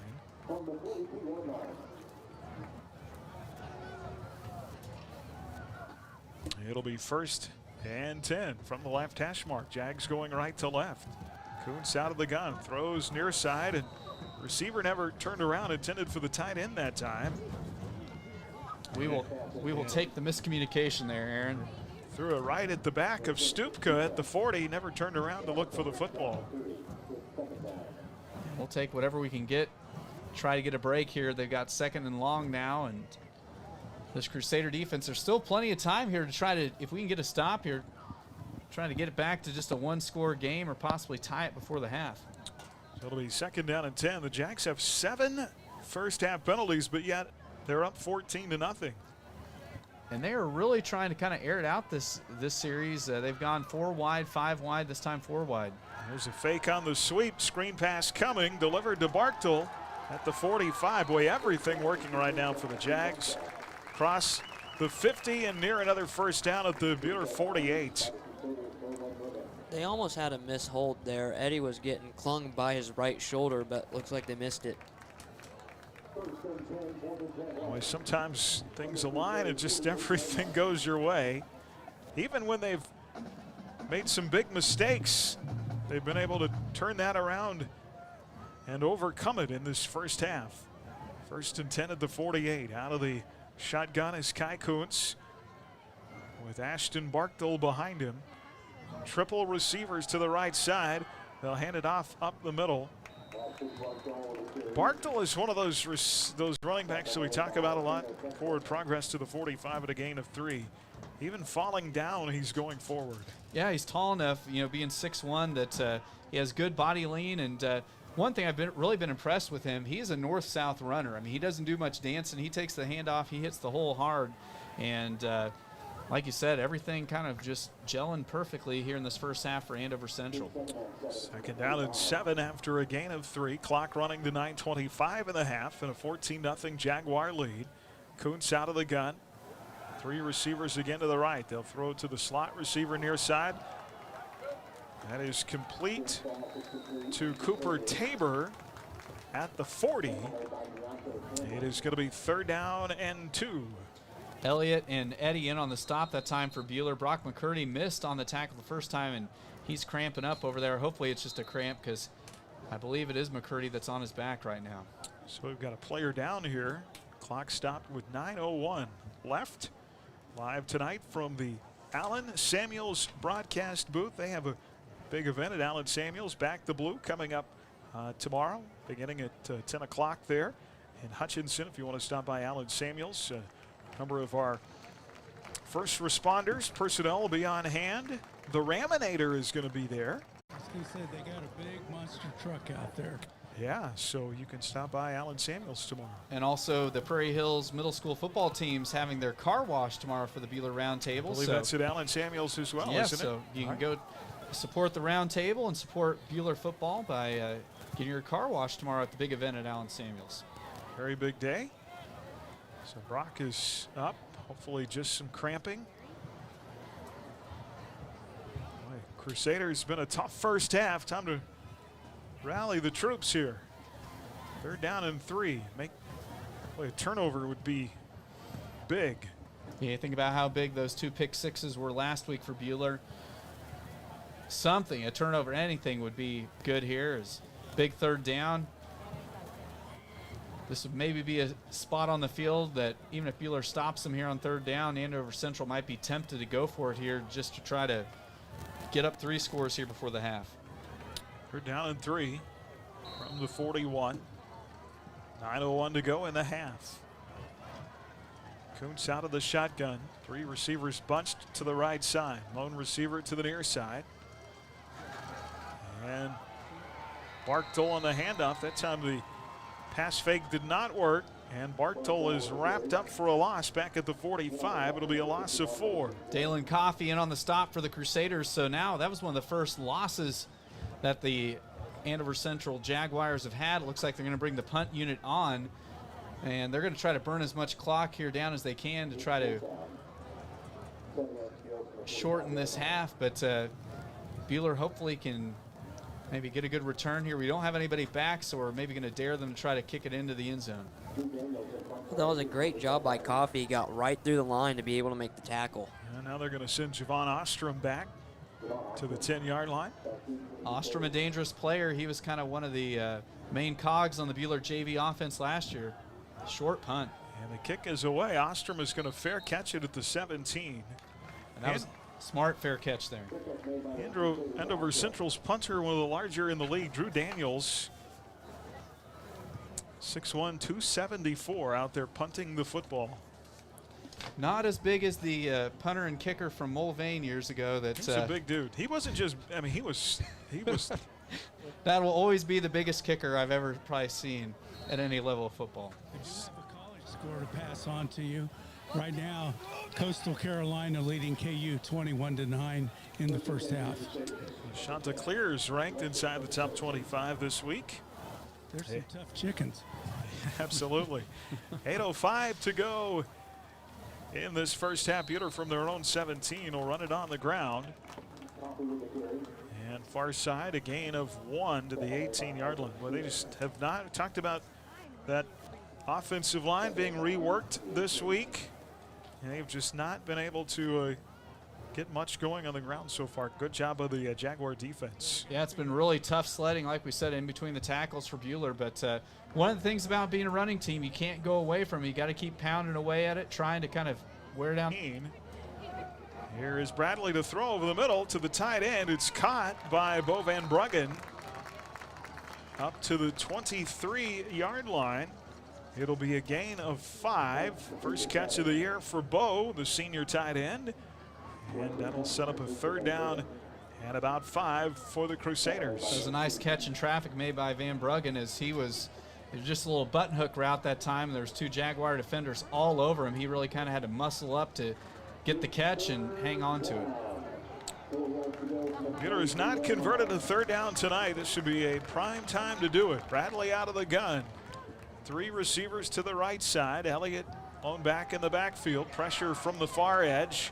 And a throw incomplete and a flag out. Dalen Coffey might have been held in his route here in the near sideline. We can hope that it's a defensive hold there that would give the Crusaders a first down. Coffey was late getting to the spot where Bradley delivered the ball, and I think that is because the Jaguar was holding on to him. And they got called earlier this evening for holding out there in the secondary, so we'll see if they did it again. And the officials are primed up heading towards the. It will be pass interference against the Jaguars secondary. That is a huge penalty, as it is a rare first down in this game so far for the Crusaders. You'll take it any way you can get it. Most definitely, and here it just feels like this is really an important juncture for the Crusaders to try to get some momentum going into the locker room here before halftime. All right, 1st and 10 from the 38. 4th play of the drive coming up, down 14-0. Bradley stays in the shotgun with 2 superbacks in the game. Here's a throw to the near sideline, one-on-one, and almost Matthew Eddy trying to go up for a one-handed grab at the Jaguar 40, and well, you could have almost contested that was pass interference. Yeah, Stupka was riding Eddy like a government mule that time, just pushed him out of bounds. And no call, unfortunately. It was far enough downfield. The officials didn't see it. It's good to see that the Crusaders are looking aggressive in the air. 2nd down and 10 at the 38. Those vertical routes will hopefully open things up inside on the run. Eddy stays in the game to the near side. McCurdy to the far side. Brad works out of the gun. Those 2 superbacks, slot backs in front of him. Pressure, scrambles up the middle. Brad now takes off and is dropped at the 39-yard line. He'll pick up a gain of 1. It's going to be 3rd down and 9. Yeah, Andover Central is daring Buhler to throw it as they went single coverage on both the wideouts that time for Buhler. Well, I'm not impressed with the spot. I thought he got to the 39. They mark him back to the 38. Well, this D-line from the Jaguars are giving the Crusader O-line a fit. There's no doubt they are winning the battle in the trenches this evening so far. They're down in 10. 5:50 to go in the half. 14-0 Jaguars. Three receivers to the far side. Bradley rolling that way out of the shotgun, wants to throw. On the run to his left, receiver falls down. It's Dalen Coffey going backwards at the 35, and he held on to the football. Great job by Coffey not giving up on the route, and great job by Bradley. He had some pressure in his face, but Neal was able to launch it downfield, and Coffey able to connect. And that's probably the best offensive play the Crusaders have had tonight, and most importantly, they convert on third down. That is their longest play of the night for 26 yards from Bradley Neal to Dalen Coffey. 1st and 10 at the Jaguar 35. And they stay with a spread look. Coffey in there to super back to the right side. Two receivers to the right. Here is Dalen Coffey across the 30, drags the defender with him all the way to the 25, 26-yard line. Was that Elliott who made the play? So they're going single coverage on all our wideouts. Everybody was playing the run that time except for the two guys here on the near side. And that's the Sam we like to see typically, with him carrying a couple defenders, just moving his feet. It's a rare time that they've had short yardage on second down in this half. 2nd and 1. Coffey stays in at the super back to the right. Back to the ground, and Sam Elliott squirts through the tiniest of holes. A flag comes out at the 20. There's a flag. And unfortunately, with where that flag's at, it's probably going to be a hold on the Crusaders. Sam Elliott, well, you talk about a sliver of a hole. There was no hole, and yet he still found a way to get through. One of the things for Andover Central, with how many guys are playing that near the line of scrimmage, there's going to be an opportunity for Sam to have a big play possibly, because their guys are going to get caught up in the trash and not be able to break on the ball. Well, hopefully Sam is heating up as well, getting those two big runs away. Face mask on the Jaguars. Face mask on the defense. That is the 9th penalty tonight on the Jaguars in the first half. They have 9 penalties in the first half, and they lead by 2 touchdowns. Well, just playing like the Las Vegas Raiders out there. We'll take it, though. Down to the 11-yard line. Well, with the penalty. The amazing thing for Buehler, with how kind of rough and sour this first half has been, if Buehler can punch it in here and get this to a 1-score game going into the half, you'd have to feel good about being that close with how bad this first half has been. 1st and 10 from the 11. Bradley stays in the gun. Rolls to his right, steps up and throws. Incomplete, looking in the area of Matthew Eddy in the back of the end zone. It'll be 2nd down. And Buehler with a good situation here. They don't have to score to get a first down. But right now, guys, it is all about 6. We need 6 here and then the extra point to try to get this back to 1-score game. 3:51 left in the half. 14-zip. Andover Central. Clock not really our enemy here. Plenty of time to take it in from the 11. It'll be 10 of the play clock as Buehler comes to the line. Neal has been out of the shotgun a ton tonight. Takes the snap, hands off. Elliott running to the left side, and Andover Central's defense headed that way too. And it will be a loss on the play. Sam Elliott swallowed up back at the 12. When you had a great vantage point down there on the sideline, I mean, the Andover Central defense really had that thing scouted out well. Mark him down at the 13. They overloaded to the right. Sam Elliott ran left. And 11 Jaguars went with him. He's the kind of guy people pay attention to. He's going to get lots of attention from that Andover Central defense. We're down in 12. 3:07 left before halftime. Bradley barks out the snap count from the shotgun. Wants to throw to the back of the end zone again, and there's nothing there. Looking for Coffey there on just kind of the go route right up the gut. And Buehler's going to bring the field goal unit on here to try to get some points on the board and break the shutout. Well, Jeffrey Neal on for the field goal attempt. He is 0 for 1 in his career.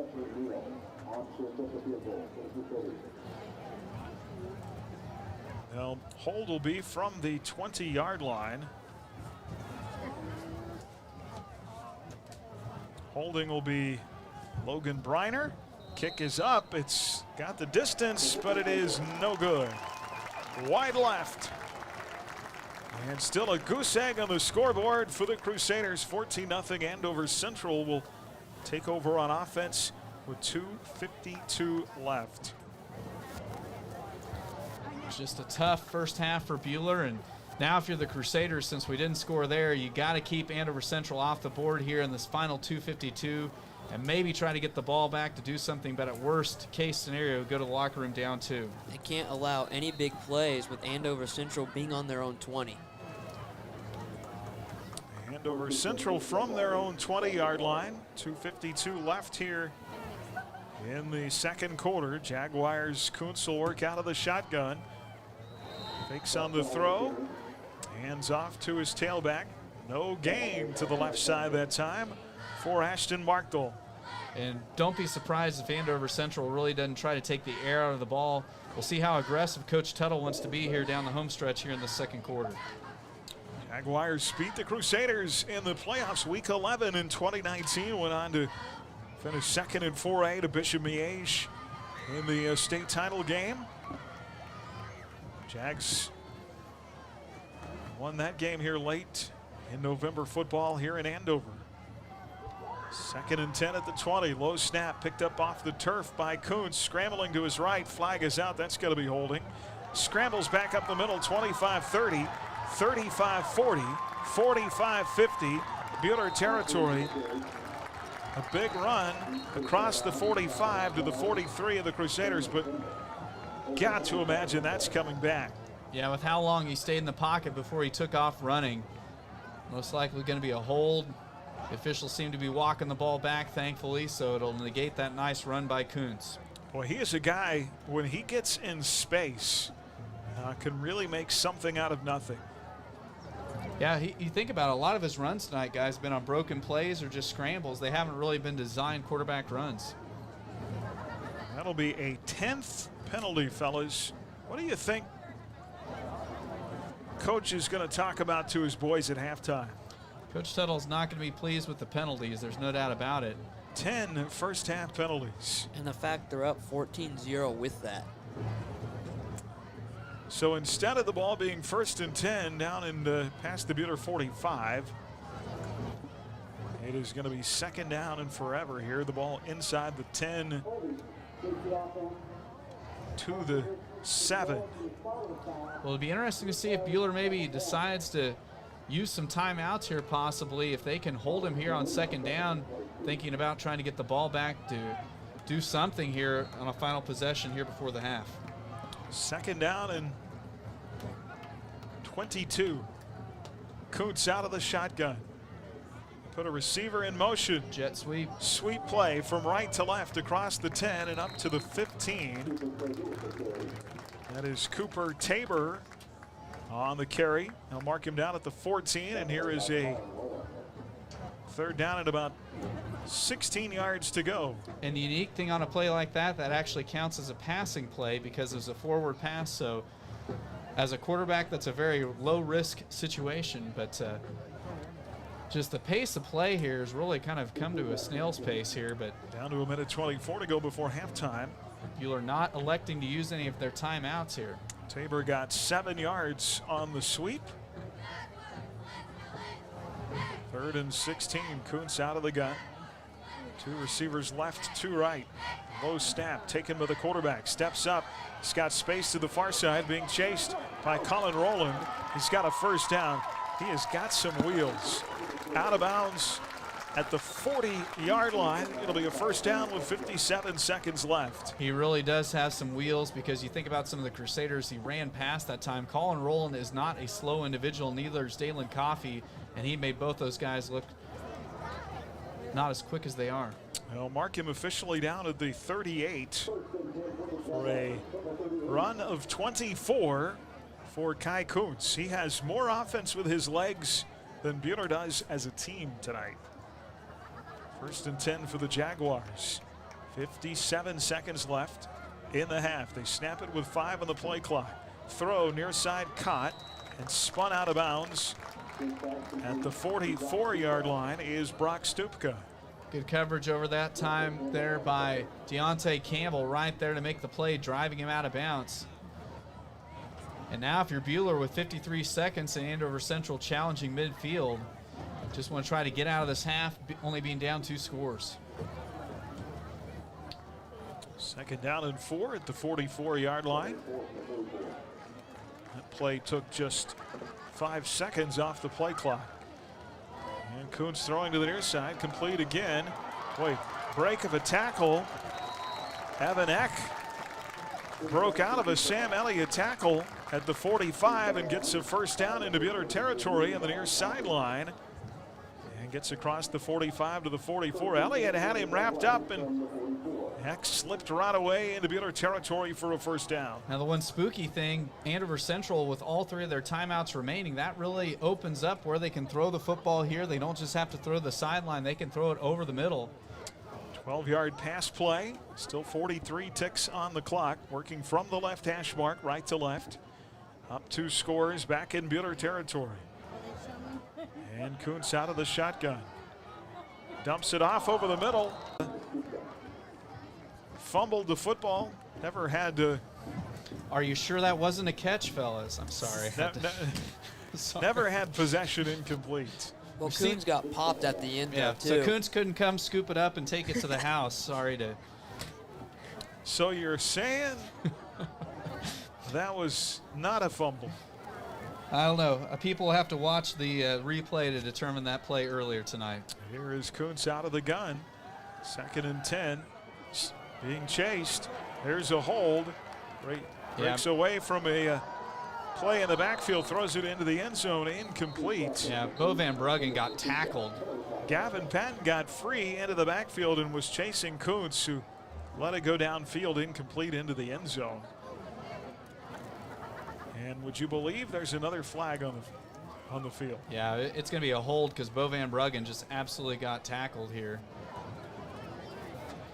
So I don't know about you guys, but it seems like this last 2 minutes and change since Andover Central's gotten the ball has just drugged. Think back to your days as a head coach. If I told you your team was going to have 11 penalties in the 1st half, would you think you had a 2-touchdown lead at halftime? I would not.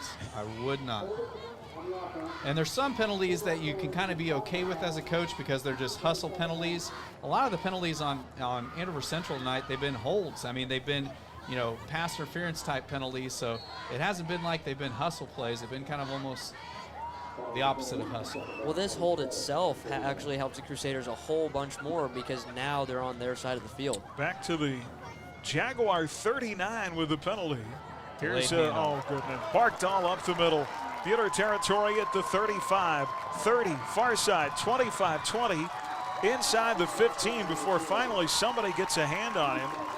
16 left in the quarter, down to the 13-yard line. Boy, when it rains, it pours. Well, they spread us out that time. They had only one back in the backfield. It was Barkdale, and the Crusaders had a chance to stop him after a couple-yard gain, but he was slippery enough to break out of the tackles, and now they're knocking on the door inside the red zone with 16 seconds left, and they just burned a timeout, so they still have 2 remaining. 48-yard run, 1st down for Andover Central when we come back on HKFM and the Crusader Sports Network. Samuels, Chrysler Dodge Jeep Ram of Hutch, we know trucks. Whether it's a half-ton, 3/4 ton, or 1 ton, with a bale bed, hay bed, or flatbed, Allen Samuels and Hutch can customize your next truck to fit your agricultural needs. Stop by today on the giant corner of Lorraine and 30th or online at allensamuelshutch.com. Allen Samuels is a proud supporter of our community. Come by, let's be friends. At Adams Brown, our clients are the center of everything we do. Hi, this is Brett Henry. We're proud to have been named to the Inside Public Accountants Top 200 Firms for our 5th consecutive year. Adams Brown, Strategic Allies and CPAs, above and beyond. HKFM. It'll be 1st and 10 at the 13 after the 48-yard run on the delayed handoff to Ashton Barktel into Bueller territory after Andover Central had just committed a 11th penalty in this first half. Well, this is really gut check time for the Black Knights. They're still playing for quite a bit because being down 2 scores, of course, will get the ball to open the third quarter. This is really a huge 18 seconds here for Bueller. If we can escape here, keeping them off the board, that'd be big. Jaguars took a timeout there. They have 2 left in the half. Quarterback keeper. Here is Kuntz on the keeper. He is going to be hit inside the 10 and driven down at the 7-yard line. I would imagine the Jaguars will burn another timeout here. Yep, they do burn their second timeout. 6 seconds run off the clock. Our coverage tonight brought to you in part by Ray and Sons Roofing, by Cargill Salt Company. By the cross-country coach Curtis Morgan will join us at halftime. They've got a big meet tomorrow in Wamego, which is the side of the 4A state championship event. Also talk some Crusader tennis. They won another meet this week. And our golf team, Varsity, finally got going this week. They've had a slow start to the season, but all of those sports and others coming up at halftime. Both the freshman and JV teams had wins on the football field Monday over Goddard. Complete sweep of the Lions. Yeah, it was a good Labor Day for Bueller on the gridiron up at Bueller. Or excuse me, down at Goddard. Yeah, Bueller will host Andover Central, freshman and JV, this coming Monday at Crusader Stadium. Our varsity next Friday night. Back-to-back road games. Our longest road trip of the year to Winfield next Friday night in Jant Stadium. Are you finally going to invite us over to your mom's house for dinner, Aaron? Come on over. 2nd and 5 at the 7-yard line with 12 seconds on the clock in the second. And Kuntz with a big stop wrapped up for a loss back at the 9-yard line. Big play made there in the middle by the Crusaders. Jackson Childs stopped him, hit him right away for a loss, and that's a big, big tackle, fellas, because now Andover Central's down to 1 bullet left with just 7 seconds left here. Even though they got 2 downs to go, unless they just try a laser to the end zone, they probably are down to 1 final play. And they will use their final timeout. We'll run you around the Bueller Dental Care scoreboard coming up at halftime as well on our network tonight. Trinity Catholic down in Anthony. The Celtics taking on the Roadrunners of Chaparral tonight. Heston and Hillsboro, big rivalry game in Hillsboro, and rematch of playoff game in the 8-man ranks from a year ago, Clifton Clad at Little River. Those two played twice last year and split the series. Of course, Little River went on to win the 8-man state title. Yeah, there's quite a few low-scoring games out there. Just taking a look at some of the scores that are coming in from across our other games on the network. Around the league, Augusta at El Dorado, Circle at McPherson, Winfield at Labette County. Our Division III teams have really scheduled a lot of early season games with southeastern Kansas teams. Circle played and beat Chanute last week. Augusta beat Coffeyville. They're down in 6. Kuntz will throw, and a little swing pass to the near side. Barktel breaks out of 1 tackle. He'll not break out of a second. They fumbled, and we recovered. And Barktel fumbled the football at the end of the run. It won't matter because time is going to expire, and that'll get us to halftime. Well, if you can find any sliver of silver lining in that first half, the fact that Bueller bent but did not break on that last series. That's the positive of the half, that's for sure. Yeah, that was a tough first half. I'm not sure about that touchdown. Well, if you just our offense, we've got to do a better job on offense. We're not moving the ball. Our defense is on the field because, number one, we can't stop them, and then number two, we aren't moving the ball. Yeah. At least you kept them out of the end zone. It's still, you get the ball in the third quarter. Right. Maybe you can set the tone. I agree. We've got to come back out in the third quarter and move it down and score. It's 14-0, and the way we've played, we're lucky we're not further behind. All right, good luck, Coach. All right, thoughts of head coach Steve Warner. Obviously, try and coach them up at halftime here in a 14-0 game. Crusaders trail the Jaguars here on week 2 from Andover. Big halftime coming up. Our Prairie Bank of Kansas halftime report. And we'll sit down with cross-country coach Curtis Morgan when we come back here on HKFM and the Crusader Sports Network. tonight's Prairie Bank of Kansas halftime report. Prairie Bank of Kansas, serving Central Kansas since 1886. Coming up, an in-depth look at Crusader athletics and activities with This Week in Crusader Sports. As your community bank, Prairie Bank of Kansas is always looking for ways to make banking more convenient, like e-statements. Eliminate the need to file your monthly statements. Now you can be notified the moment your statement is available and easily access it online. Sign up for e-statements online at prairiebankks.com or visit one of our locations in Stafford, Buhler, Inman, or Hutchinson. Prairie Bank of Kansas. How banking should be. Steve here from Red Rock Auto Center in South Hutchinson. Routine maintenance of your car ensures that it will deliver the performance that you need and expect. Make sure your vehicle is ready for that next road trip by scheduling a visit today. The better you take care of your car, the better it will take care of you. Red Rock Auto Center in South Hutchinson. We're here when you need us. Don't be fooled. The hot dogs at Jackson Meat are simply the best around. Available in different sizes and quantities, our hot dogs are always fresh and have the best flavor. Your backyard barbecue won't be complete without them. Shop locally at Jackson Meat for the finest, freshest meats and treats. Ask about our party packs filled with burgers, hot dogs, and hot links, all bundled up, ready to go. Jackson Meat, 13 West 6th Avenue. Experience the difference at Jackson Meat. And back at halftime, our This Week in Crusader Sports, we highlight cross country as head coach Curtis Morgan joins us here. Hey, Coach Mo, good to have you, buddy.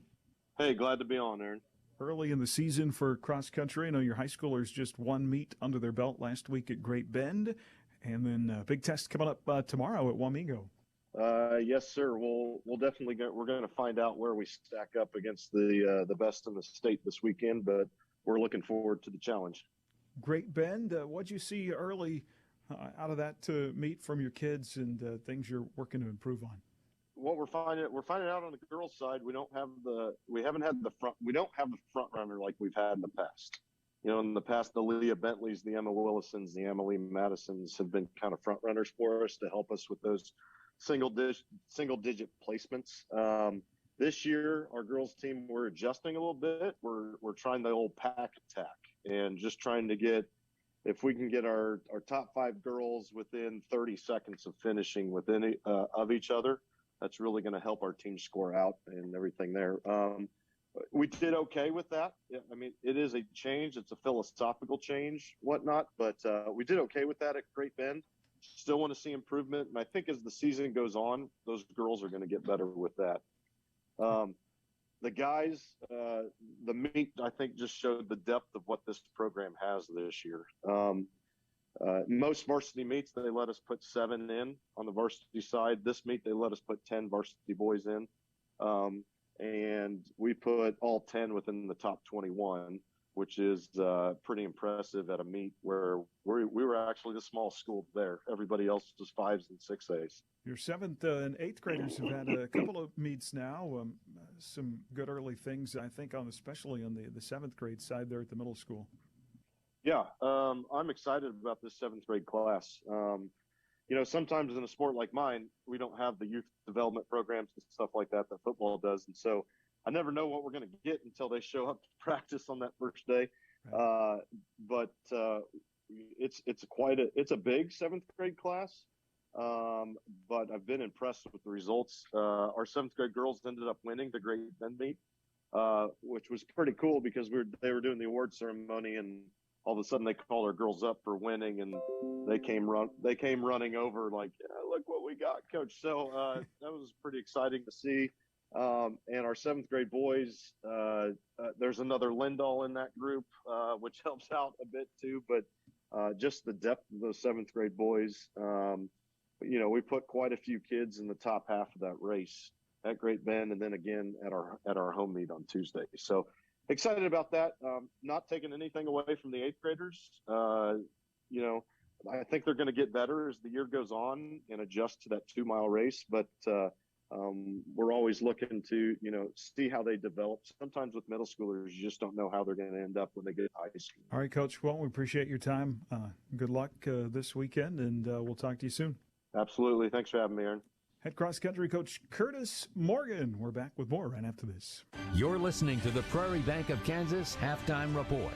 Coming up, we'll bring you analysis and break down the numbers from tonight's game. Stream HKFM right to your phone with the Ad Astra radio app. Your home for Crusader football, HKFM. For more than 90 years, Hutchinson Community College has been the premier two-year educational institution in Kansas, offering the highest quality education at an exceptional value. Schedule a personal campus tour today to learn more about what we have to offer. Visit hutchcc.edu/admissions for more information. From the minute you walk into Dr. Ediger's office, it's very cozy and warm. The gals that work there are just super sweet and super kind and really make an effort to get to know you and ask about you and your family. So they've definitely built relationships with their customers at Dr. Ediger's. Hi, this is Dr. Corey Ediger, inviting you and your family to call me at 663-9136. That's 663-9136. Or stop by my office on East 30th to make an appointment today at Ediger Family Dental. Where patients come first.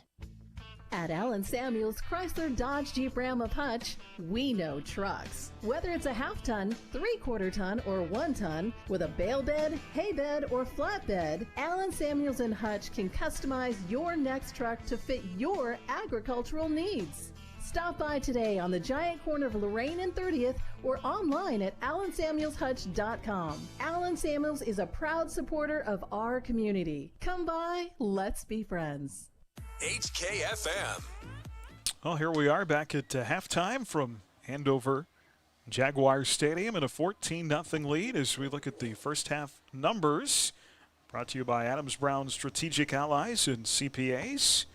Proudly serving businesses in Kansas for the past 70 years. Just 2 scores in the first half, both by the Jaguars. They scored on their opening drive.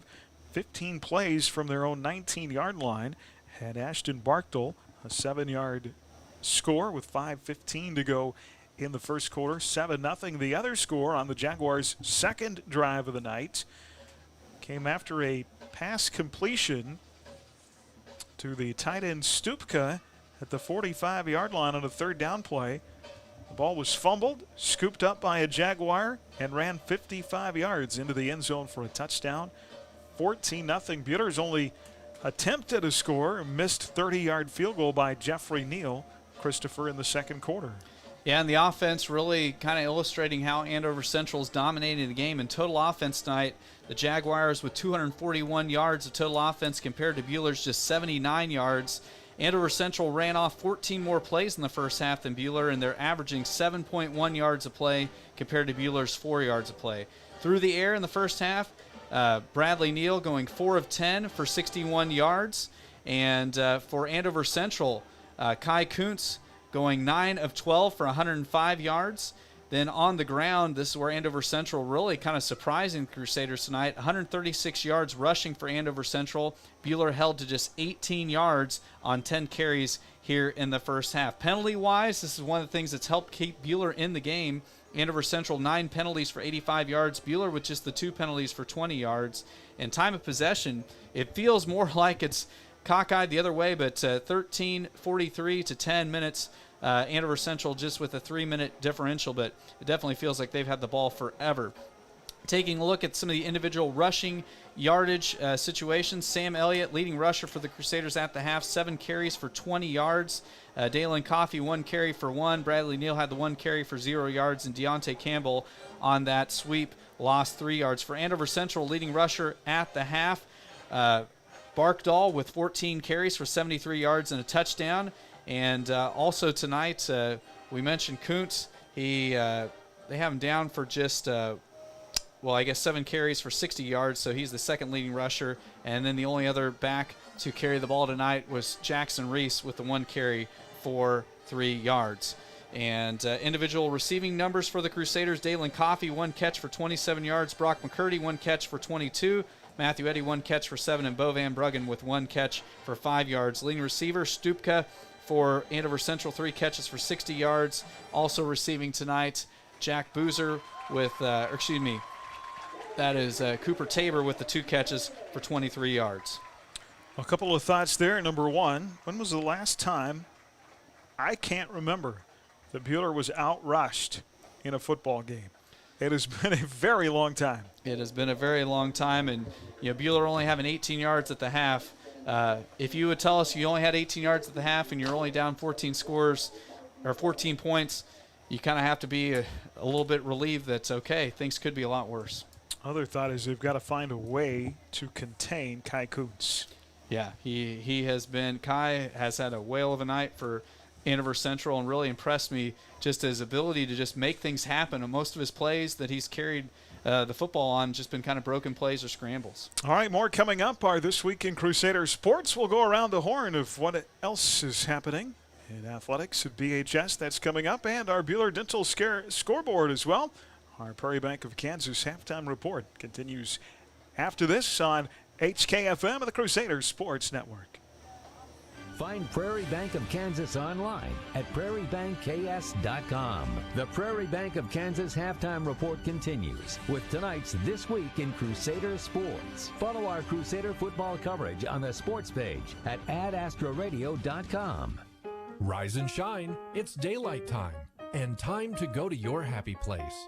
It's September. That means fall flavors are back at your 30th Street Daylight Donuts. Apple spice, pumpkin spice, and our always popular buttery soft cinnamon rolls and pine cones. Order ahead and save time when you place your order online. Go to HutchinsonDaylightDonuts.com.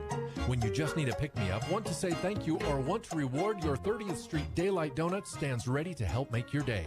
1435 East 30th in Hutchinson. Hi, this is Buhler head football coach Steve Warner. If you'd like to stay connected with what's going on within our program, I'd like to invite you to sign up for the Buhler Football Weekly Roundtable. It's a newsletter emailed weekly to Buhler High School football supporters. To sign up for the Football Weekly Roundtable, just send an email to crusadersrt@gmail.com. That's crusadersrt@gmail.com. At Dick's Phillips 66, our family has kept motorists on the road for nearly 60 years. Hi, this is Janet Dick, inviting you to stop by our locally owned station at 1215 East 4th in Hutch. Dick's offers top-tier gasoline, grab-and-go food options, and friendly service. Wherever you're headed, every journey begins with a stop at Dick's Phillips 66, 4th and Stevens in Hutch. Aaron West back as we continue with This Week in Crusader Sports. On the golf course, the Buhler Varsity squad saw its first action of the season Thursday. They played at the Andover Central Invitational. The Lady Crusaders placed third as a team, posting a .333. Andale won the tournament with a .321. Individually, Callie Cooper medaled 5th, Marley Cooper 12th, and America Holiday 18th. Both the varsity and JV squads are back in action Monday and Tuesday. Buhler Tennis had a busy week. JV finished 4th at Conway Springs Wednesday and then won the Nickerson tournament Thursday. Sienna Douglas was first in number 1 singles, and Jalen Anderson in number 2 singles. Brinley Frank and Jaden Gillette placed third in number 1 doubles, while Maddie Tanksley and Ashlyn Coker were first in number 2 doubles. On the varsity side, the Lady Crusaders notched another tournament win, this time at Circle Thursday, edging out Andover Central and Collegiate. Casey Leal was third in number 1 singles, while Kendall Burney took first in number 2 singles. Tegan Nickel and Kaylee Hamby were also first in number 2 doubles. The number 1 doubles pair of Olivia Frederick and Caleb Babcock placed third. Our Tyler Adams had a chance to catch up with Frederick after Thursday's meet. Our season has been really successful so far. All of our team placings have been first or second, and we work well as a team. And then outside on the court with Kayla, I love being her partner. She's a great friend with me inside and out of school, and I love being her partner. So this season being experienced, how do you think the rest of the season is going to go? I think we'll place well at state, and everyone will make it there, and hopefully it will be a great season. The varsity girls will host their home invitational at the Buck Balzer tennis courts. That comes up next Thursday. Soccer split a pair of games this week at the Goddard Invite, dropping their opening match with Garden City to PKs on Tuesday, 5-4. The boys came back and earned a 4-0 victory over Winfield Thursday. Junior Ethan Stambaugh netted a pair of goals in the Crusader win. Volleyball was home Tuesday night for triangular play with Augusta and Mulvane. Both the varsity and JV squads dropped a pair of matches in straight sets. The freshman squad will head to Hutch for tournament play coming up on Saturday. The JV and freshman football teams traveled to Goddard last Monday. JV jumped out to an early 14-0 lead and hung on to win 26-20. Both Gavin Patton and Jay Spencer recorded rushing touchdowns. Jeffrey Neal took an interception back for a 65-yard score in the fourth quarter. The freshman squad also won their game 25-14. Both teams will host Andover Central coming up Monday at Crusader Stadium. Cross country hosted a middle school-only meet Tuesday at Prairie Hills Middle School. The 7th grade boys finished third out of 12 teams competing. Meanwhile, the 7th grade girls placed second out of 9 teams on the course. Pewter's JV squad then traveled to Heston Thursday, where Kai Mendenhall medaled 7th in the freshman boys race with a 5K time of 23:11.5. The varsity runners will hit the course for a big meet coming up Saturday at Wamego. Ahead of Saturday's race, our Tyler Adams spoke with senior Tanner Lindahl. Yeah, you know, the team's had a really good start at Great Bend. We're solid. We need to work on coming together as a team more. We're pretty individual at the moment, but we'll see how we do at Wamego this weekend with a lot better competitions. We'll see. This week in Crusader Sports from the Allen Samuels broadcast booth. More coming up on HKFM. This has been the Prairie Bank of Kansas Halftime Report. Prairie Bank of Kansas, serving Central Kansas since 1886. Join Aaron West and Chris Shank every Friday night for Buhler Crusader football. The second half kickoff is coming up next on HKFM. Neufeld's Flooring, your experts in design and installation of carpet, tile, wood, and vinyl floor covering. Proudly sponsoring Buhler High School activities, Neufeld's Flooring in downtown Buhler. At Midway Motors, we are here for you for every mile of life. Whether you're shopping for a new or used vehicle or selling one, Midway Motors will buy your vehicle even if you're not in the market to buy one of ours. Just stop by one of our 5 locations and one of our appraisers will evaluate your vehicle and you can leave with a check the same day. It's fast and easy. Visit MidwayMotors.com for more information. Midway Motors, for every mile of life. Come visit us at Buhler Dental Care. Our friendly and experienced staff is here to help give you the best care around, and we like to have some fun and get to know you while you spend time with us. From regular fillings, cleanings, dental implants, or even if we have to, extractions, we can provide the treatments you need. We are always accepting new patients, so be sure to call us at 620-543-2768 to schedule your next appointment or email online at drdalldds@gmail.com. Buhler Dental Care, providing healthy smiles with a gentle touch.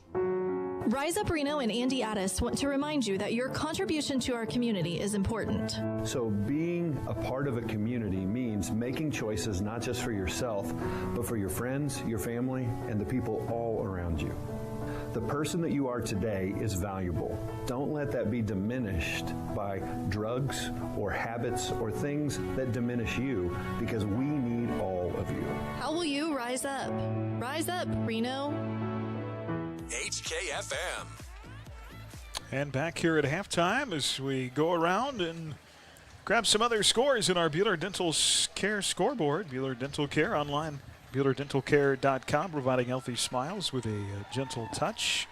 Few games made it to half elsewhere in the network, Christopher. Yeah, taking a look at some of the other games that went to halftime. Of course, on 94.7 KSKU, it's KU down at Coastal Carolina. Try to get you an updated score on that one. But on Kansas Rocks, 100.3, Trinity Catholic down at Chaparral is down 8-0 down there. And then in the big 8-man matchup up in Little River leading Clifton Clyde at the half 8-6. And the last score we had from Joel Weens Stadium in Hillsboro was the Hillsboro Trojans leading Heston 12-7. That was a late second quarter score. That game over on Kicks Country 106. The Chanticleers lead the Jayhawks at halftime, 28-15. There's one other game in the college football tonight, which is probably what you'd be watching if you were at home.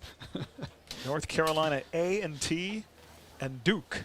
Well, I do like to watch the weird games. The other day, what was it? Sam Houston State was playing Northern Arizona, and I was taking that game in. But, yeah, there's always some interesting non-con games here early in the season. All right, some other scores we have coming in for you. Hayes High at halftime, all over Great Bend, 51-0. Concordia as well, 51-6, beating up on Abilene at halftime. Third quarter score, Pratt leading Mission Valley 47-16.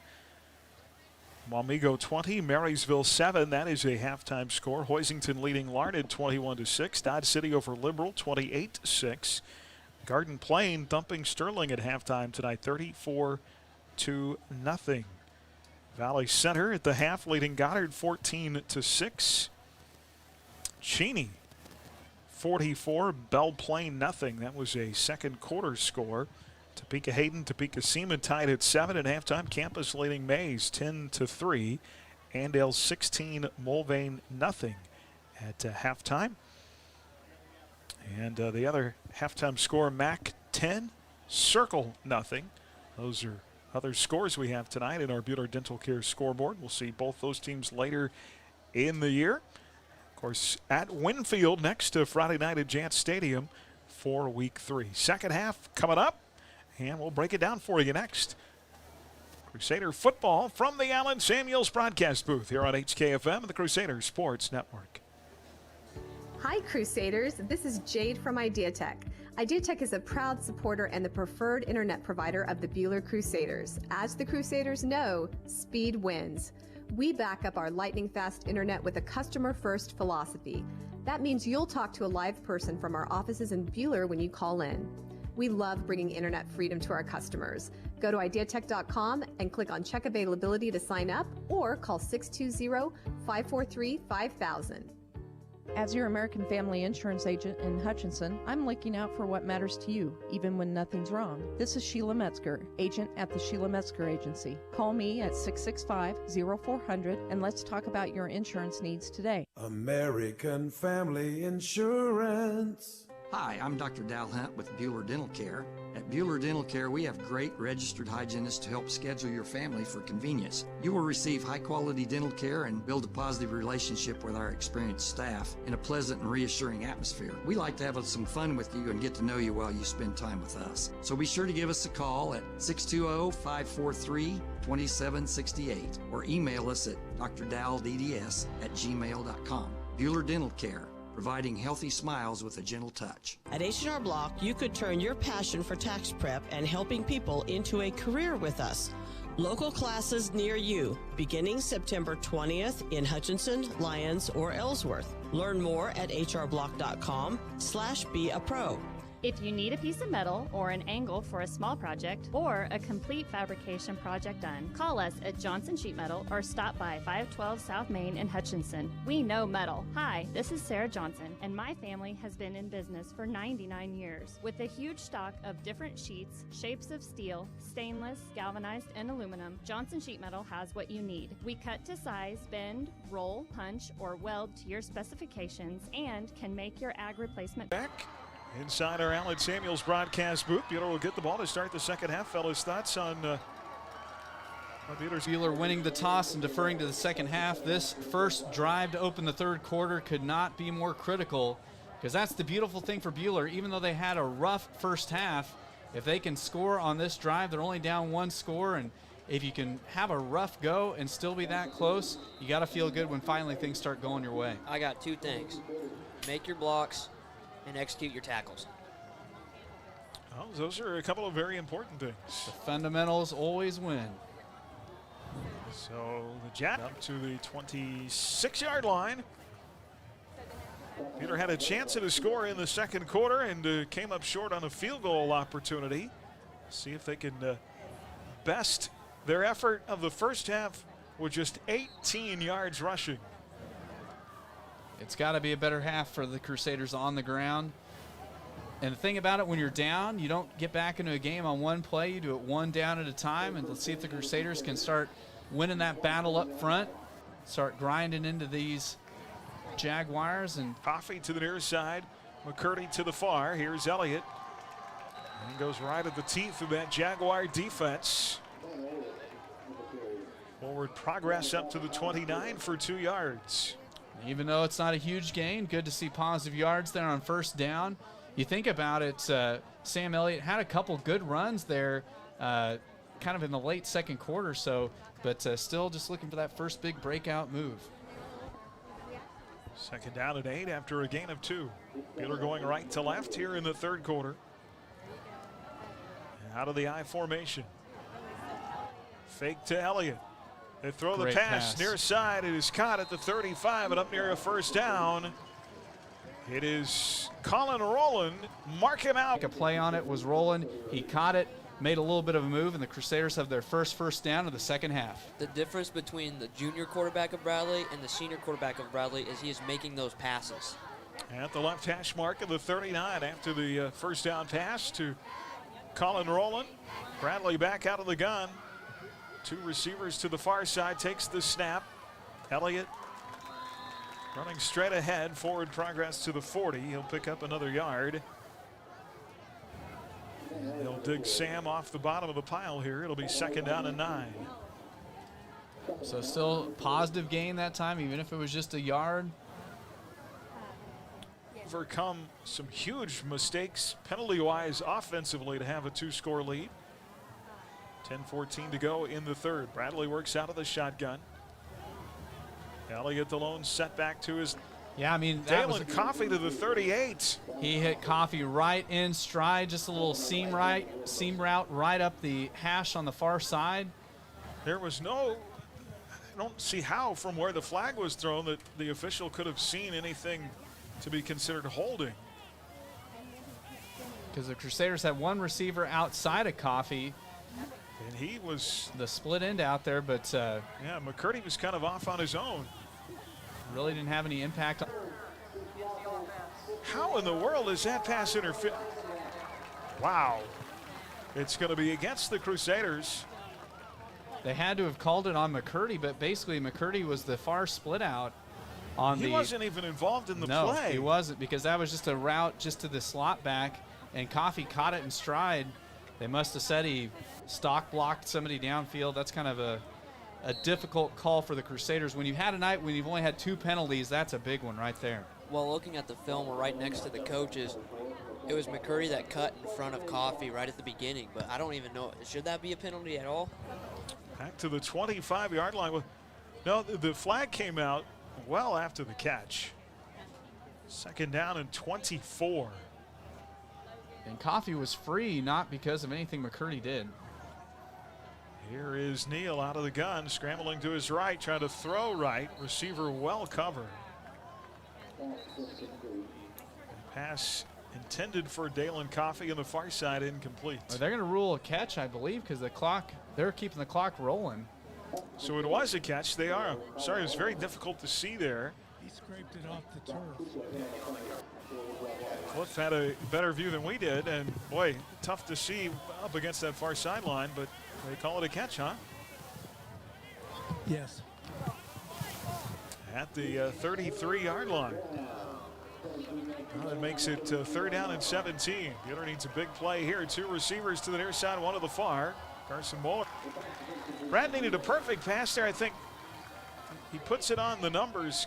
Coffey could catch that football, but just overthrew him by a bit. Yeah, Coffey had his defender beat that time, but yeah, the pass was a little high. Neal was under a little bit of duress when he let go of it. So unfortunately for the Crusaders, we had the first down, had some momentum, had every single. They called it pass interference. And they do not call. And there's a block, to the 30. 2 blocks in the back, thank There's you. a flag out. Finally, Cooper Tabor tripped up at the Bueller. Hit in the back, so that will negate the return that Cooper Tabor just had right there. 11 overall were called. That'll be the first of the second half. There is a Jaguar down also at the 25-yard line. Injured Jaguar on the play. Well, I always want to look for the positive and not be overly critical. But I'll tell you, fellas, we got to tackle. Tackling has been a kind of a tough spot this evening, or tough area for the Crusaders. Looks like, I said this earlier, it looks like they're doing a lot of arm tackling. That's what Goddard did last week. Sam was able to get free a lot more than this week. That's, again, Andover Central executing their defense well, just guarding Sam. But you got to get low. You can't just tackle with your arms or else you're going to get ran over. 8:37 to go here in the third quarter.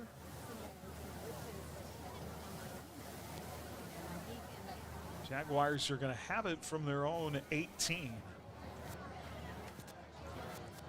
Well, some positive things on that offensive series. Finally, thought, more positive things on that series than we saw in all of the first half. So yeah, the Crusaders had a good little rhythm going that time, and like I said, that one penalty, just a backbreaker there on that drive. But now the defense coming out for the first time this second half. You know, they're able to keep Andover Central off the board when they got down inside the red zone right to close out the half. So hopefully they can build on that stop there. And, you know, there really hasn't been a turnover tonight for Andover Central. You know, they fumbled it right at the very end of play there in the second quarter, but maybe the Crusaders could turn them over here with the short field. I feel like that there's two plays that have gone controversial against the Crusaders tonight that have changed that momentum drastically against the Crusaders. One, Coons scooping up the ball, going to the house, and then just the recent pass interference call on the offense. Crusader football brought to you in part by Jackson Meat. Also by Johnson Sheet Metal, the Prairie Bank of Kansas, by the Bueller Roundtable, by Diatech, and by Wifco Steel Products. If you do not get the weekly roundtable, yes, exactly. If you do not get the weekly round table letter, Christopher knows how you can get signed up for that, huh? Yes, you just need to, and I don't have the email address. I put you on the spot. I know, I don't have it, but if you look up the Bueller Crusader Roundtable, you can get added to the email list, and lots of great information from the coaches, senior spotlights each week, and if you want to get the scoop on the past game and the upcoming game, the Crusader Roundtable is a great source for that. I was going to say, I had a Bueller Dental Care scoreboard update. McPherson now up 30-0 over Circle. They just took it to the house on a pick 6 up at McPherson Stadium. Well, I hope the injured Jaguar is okay. Here comes the Andover Central offense onto the field. 1st and 10 from the 18. Kai Kuntz, first touch of the ball in the second half. Receiver goes in motion. They fake the sweep. Delayed handoff to Barkdale near side at the 20, and then stood up at the 21. And met there by Deontay Campbell. Nice tackle made by Deontay Campbell here in the near flat. Tried a little misdirection, kind of the crossbuck action. They faked to the fullback going to the left and then gave to Barkdale coming to the right. And good open field tackle made by Campbell. So it'll be 2nd down and 7 after a gain of 3.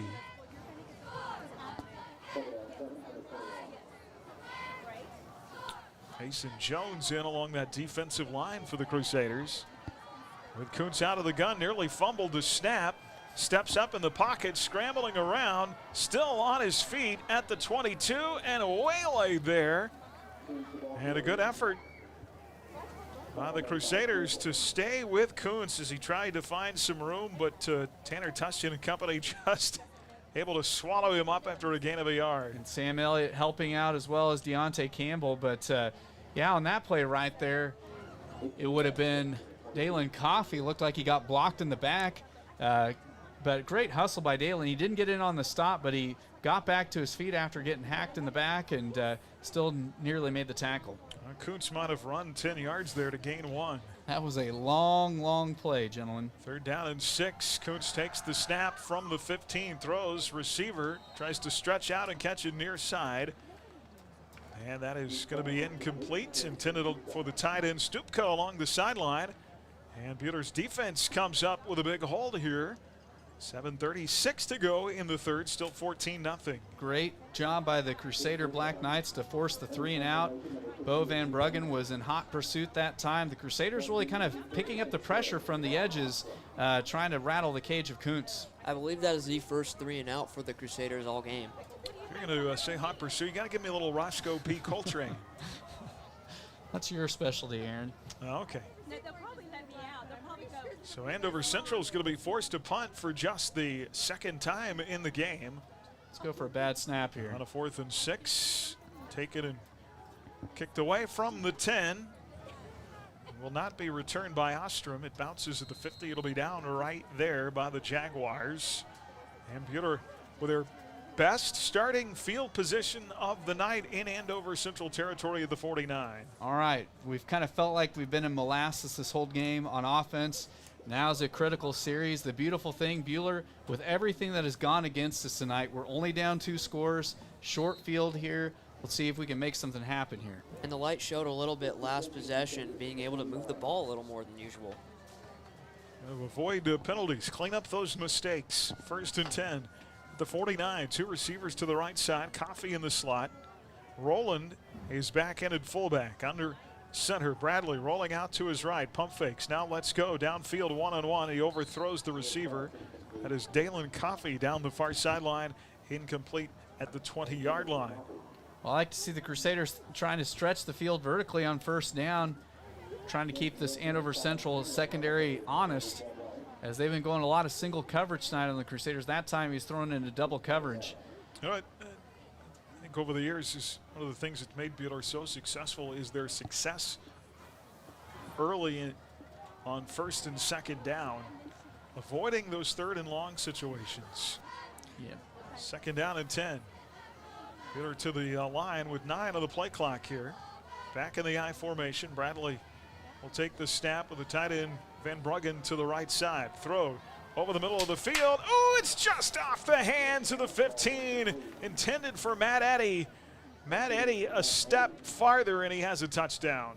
Well, I like that draw at that time because Neal was able to just take a straight back drop and it was a post route. Eddy had his defender beat, but just a little too much mustard on it that time. And the last couple passes for Bradley have been a little long, so let's see how he adjusts with that. Maybe, hopefully not going too short with the adjustment, though, and potentially getting it picked off. If Matt Eddy's 6'7", that's a touchdown. He can lay out, big wingspan. He is not. Just needed another step, I think. 3rd down and 10 after 2 incomplete passes from the 49. Brad to throw. Screen pass is batted down. That is the 2nd time tonight that Bradley has had that screen pass batted down at the line. It'll be 4th down. So tough 3 and out that time for Bueller. Well, the offense a little befuddled here in this game tonight. Just have not been able to get into a rhythm. Being held to just 18 yards rushing in the first half. That's, like you talked about, not a recipe for the success of the Crusader offense, but maybe here a good punt, pin Andover Central deep, and try to make the defense make something happen. Well, the right leg of Jeff Neal's been busy tonight. And this one bounces at the 10. Great kick. And I think it goes out of bounds inside the 5. Yes, let's see where the officials mark it down. They're going to spot it clear back at the 3-yard line. So that is the 2nd time he's done that tonight. Yes. Now, if you remember last time, Andover Central completely got out of jail with the quote-unquote catch/fumble/ scoop and score by the quarterback, which the incomplete pass that went for a touchdown. Yes, that's going to be one of those ones that every time I come to this field for the rest of my life, I'm going to think about that play because it was such a bizarre play that took place. Well, thinking about that play, it could be 7-0 instead of 14-0. Yep, bingo. Still 6:58 here to go in the 3rd. Jags from their own 3. Make something happen here. It'll be Kuntz under center, and we're going to have half the distance to the goal again. They're going to hit us with encroachment. I thought the play clock had run dead. Remember on that series where Andover Central started inside their own 5 the first time and ended up scoring, they had 2 half-the-distance penalties. They were, if you're going to get penalized, I guess half-the-distance penalties that equate to a yard apiece or whatever it roughly was. But, yeah, they went with the hard count that time, and our entire front 4 jumped into the neutral zone, made some contact, and gives them a 1st and 5 here. 1st and 5 at the 8. Kuntz barks out the signal, slaps his hands out of the gun, hands it off to Barkdale up the middle, and stopped for a gain of 1 at the 9-yard line. Good job by the front 4, standing tall that time. And some nights when your offense is struggling, guys, the defense has just got to try to get a spark going here. And I really think at some point they need to force a turnover. Yeah, I mean, that would be really a great equalizer here. You know, Tyler was talking earlier about blocking and tackling, the other 3rd fundamental, taking care of the football. So maybe we could get a strip or a fumble or a pick, just something to breathe some life into the Crusader sideline. We need Sam to break a long one. 2nd down and 4 from the 9-yard line. Kuntz stays out of the shotgun. 2 receivers near side. Barkdale runs to the far side, and he will squeeze his way to the 11-yard line where he is stopped a couple of yards shy of the first down. Good gang tackle that time by the Crusaders. Tanner Tushkin leading the charge for the maroon and white there, but it's a big third down here. You can't let Andover Central out here. Be great to force them to punt away with a long field. So critical third down here for Buhler. Well, most of the big plays for the Panthers have actually been, or excuse me, Jaguars have been on third down. All right, third down and 2. Long 2 here from the 11.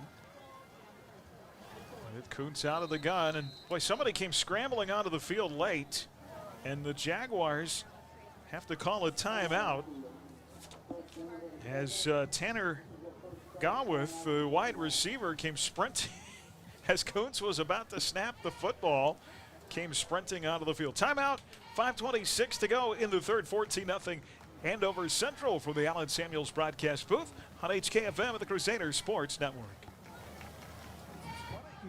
Serving Central Kansas from their locations in Moundridge and Buhler.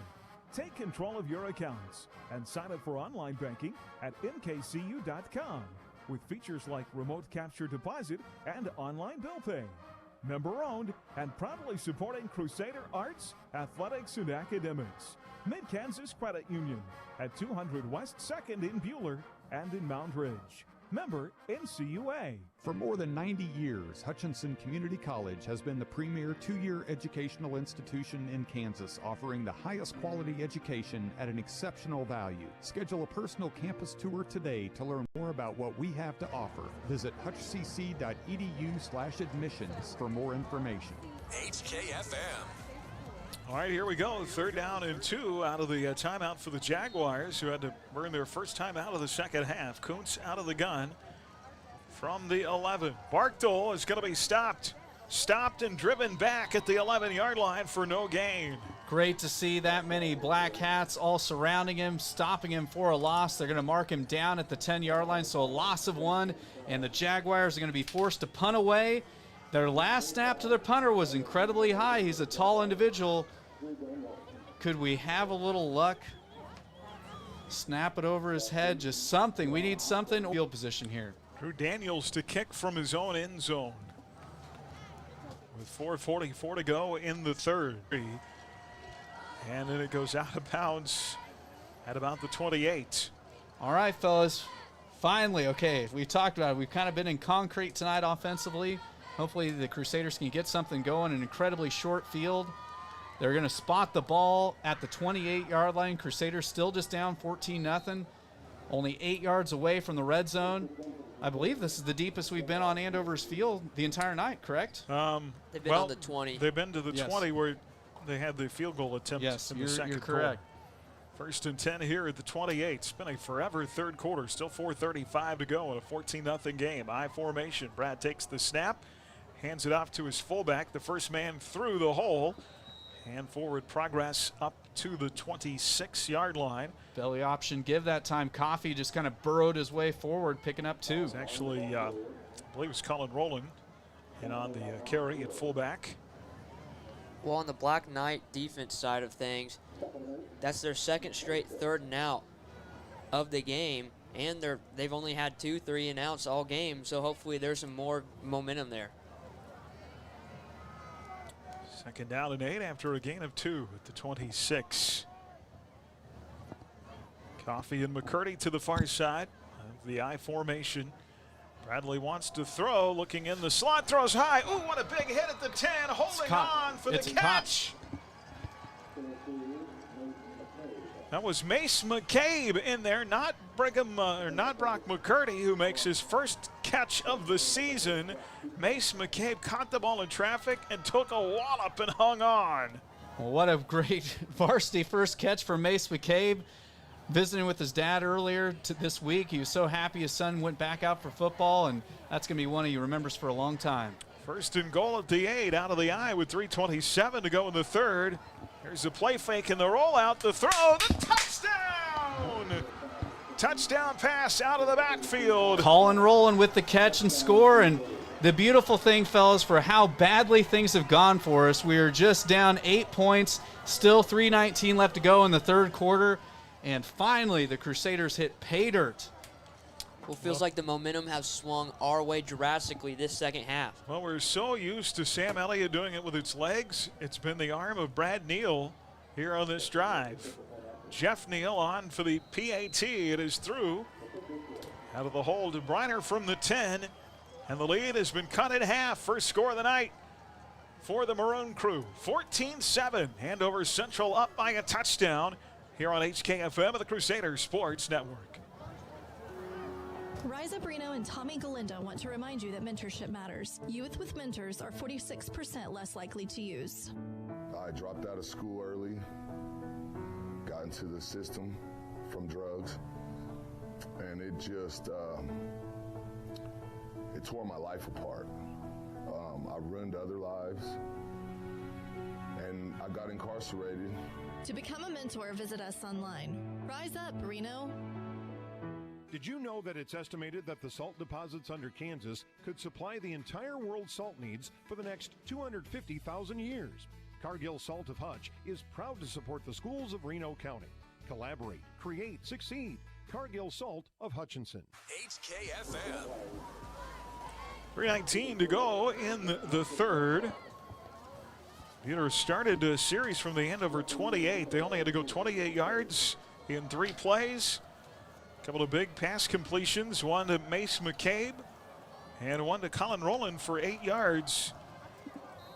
And Jeff Neal boots it through to make it 14-7 to the PAT. Now the kickoff taken at the 15. Far side return to the 23 to the 25-yard line.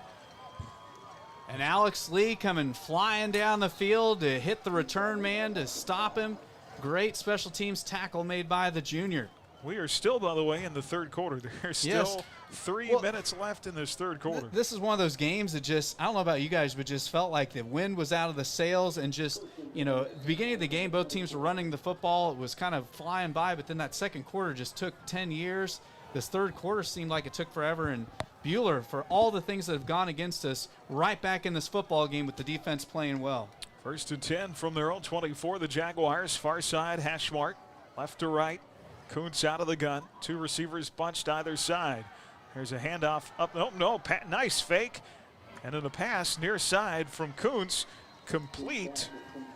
Kuntz is down. That is Evan Eck. As Kuntz is down on the play. Yeah, no, that is not Kuntz. They have a player down far side. Kuntz is over here at the 15. Yeah, he's got a leg cramp here on the near side, or on my side. So it is caught at the 30-yard line. The completion goes for 6 yards to Eck. Nate Peak is the center. Yeah, Eddie and Campbell making a nice open field tackle after the catch, but all right, well, he's going to have to come out for at least a play. And so and a center coming out of a game is always dangerous because there's going to be somebody coming in snapping cold right now to Kai Kuntz. Who's the backup? We'll find out here shortly, but yeah, on these hot nights, you know, the Crusaders had a couple cramps earlier in the night, so. But let's see, fellas, if Buhler can try to keep the pressure up on the defensive side and try to get the ball back and tie this thing up. With all these cramps, they just need to stash some pickle juice on the sidelines. Well, Sterling College off to a 2-0 start on the year. The KCAC won big at home. And their home opener last Saturday over the St. Mary Spires. They'll be on the road at K-Dub in Salina tomorrow evening for a 6 o'clock kick. And we'll have our pregame coverage with Scott Hogan beginning at 5:30 here on HKFM from the Alan Samuels broadcast booth. Alan Samuels, Chrysler Dodge Jeep Ram. Come by, let's be friends. So, in the KU game, update on the score, the Chanticleers are 35, KU 22. Coastal Carolina may be the best football team in the Carolinas, fellas. Yeah, with North Carolina losing earlier this year, and well, other than Clemson, Aaron, we jumped the gun. The mighty Clemson Tigers. Yeah. Nate Peak up, walking off the field under his own power. So Duke was tied at halftime tonight with a team you've never heard of. North Carolina A&T. Yeah, so good to see Peak up after stretching out that cramp.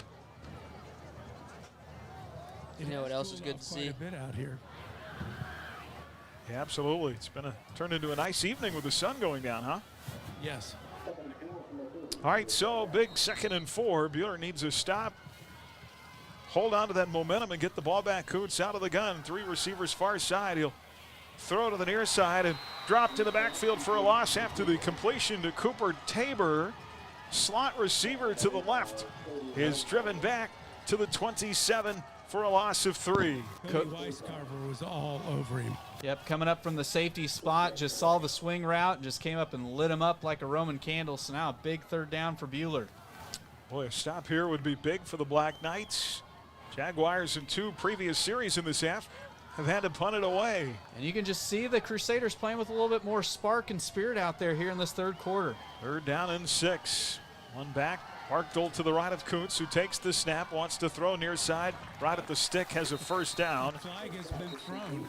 There's a flag in the backfield. The completion to Evanek on the near sideline goes out of bounds at the 36. There's a flag back at the 20. Maybe a hold. Yep, the Jaguars are signaling. Wow. All right, huge penalty negates the 1st down, and now Bueller. And that hold was deep in the backfield. Well, if Bueller comes back and wins this game, if you're Andover Central, how can you not go into film on Sunday and say penalties beat us? Yes. It's been a huge part of their game. That is the 13th time they've had the flag thrown on them tonight. Yeah, this penalty moves the ball inside the 10-yard line. They got 3rd and Kentucky right here. Well, 24. 3rd not quite and Kentucky. 3rd and 24 with Kuntz standing at the 5 out of the gun. 3 receivers set. Kai scrambling to his left, steps up and lets go. It is incomplete, out of bounds. And a great hit over there on Kuntz. He got lit up by one of the Crusaders. And he is not getting up. He is down on all 4. That was Mr. Matthew Eddy delivering the blow. A really hard, clean shot, and Kuntz is shaken up. He is walking off the field now. A little welcome to the ABCTL. That Eddy let loose with a mullet there. Went after it. Good to see him hit. Like we said, he had one of the biggest hits of all last season last year in the McPherson game. He's a guy that... Now the punter's standing back in the end zone punting against the wind, which is picking up. Jags are going to punt on 4th down. 3rd time in this half they've had to kick it away. It's going to drive Matt Eddy back to the 40. He'll not attempt to return. It'll be down, and Bueller's going to have great field position again. Here's the thing. Andover Central's had to punt 3 times in this half, fella. Bueller has had the ball now for a 3rd time in the 2nd half in Jaguar territory. Yep. It's amazing what a short field does to an offense. Well, once again, that's another 3 and out for the Black Knight defense. Still, oh, by the way, there's 1:49 left in the 3rd quarter. Hey, when you're down, you want the game to slow down. Oh, goodness. From the Jag 40. Bueller scored their 1st touchdown of the night in their last series. 1:49 left in the 3rd. Brad under center, high formation, single receivers either side. And it'll be a fullback handoff. And up the middle, forward progress to the 38. You got McCabe and Eddy, the 2 wideouts for the Crusaders. That was Dalen Coffey that time on the carry. And Andover Central really selling out to stop the run. They're going single coverage on our wideouts. So if one of those guys can get a step. 2nd down and 8. Boy, Sam Elliott, has he carried the ball yet in the 2nd half? Maybe once, maybe twice. 2nd and 8. High formation. 2 receivers to the right side of the formation now. Brad to throw, one-on-one at the 20. It is caught inside the 20-yard line, down to the 16. What a great play made that time by Cameron Campbell coming back to the football. The ball kind of hung up in the air for a little bit, but Campbell did a great job. I always used to tell my receivers, your route is to the ball, and that's exactly what Campbell did. And that was against 2 high safeties. Andover Central that time finally starting to respect the throwing game a little bit, and we still were able to get the completion in the 1st down. I was afraid that ball might get picked because it was kind of floating out here. but made a great play coming back to get the ball. 22 yards. It'll be 1st and 10 at the 16-yard line. He'll fake to the fullback. Keeper by Bradley at the 10, 5. Touchdown, Crusaders! Crusaders just go the little belly option keeper that time, and tell you what, Bradley Neal takes it to the house for 6, and we are a PAT away from tying this bad boy up. Boy, it felt like we were in the desert in the first half of this game. Holy cow. 13 unanswered points for the Crusaders. Like we said, a PAT away from this thing being tied. Longest run of the season for Bradley Neal. From the 10. Oh, ooh, dang it. Doinks off the left upright. And Jeffrey Neal doubled over in frustration. And the Jags still lead by 1. 34 seconds left in the third. 14-13 on HKFM of the Crusader Sports Network. Hi, I'm Dr. Brian Keniston with McPherson Dental Care. At McPherson Dental Care, we have multiple registered hygienists on location to help schedule your family for convenience. You will receive high-quality dental care and build positive relationships with our experienced staff in a pleasant and reassuring atmosphere. We are always accepting new patients, so be sure to give us a call at 620-241-5000 or visit us at our website at McPhersonDentalCare.com for more information. McPherson Dental Care, providing healthy smiles with a gentle touch. Are you tired of your dusty or muddy driveway? APAC Kansas Shears Division is here to help. This is Derek Fees. Call us and ask us about our asphalt millings. If you are a do-it-yourselfer, arrange for pickup or delivery at your convenience. Call APAC today at 620-662-2112. HKFM. 34 seconds on the third quarter clock. But, you know, the PAT missed. It's a point lead. I guess if you want to think positive on that, they have to score again to win anyway.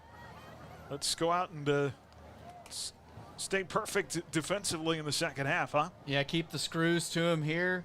Great kickoff there. Let's see if we can. Well, it's going to drive. Fumble in the end zone. It drives Cooper Tabor back into the end zone. The ball through his hands, and he'll recover it in the end zone for a touchback. Yeah, in the high school level, once it breaks the plane of the goal line, it's an automatic touchback. But tell you what, we'll take touchbacks any day of the week. And Black Knight defense is playing well. Let's see if they continue to keep the heat up. Remember, the last time Kuntz was on the field, he got lit up by Eddie. Let's see if he remembers that when he goes under center here.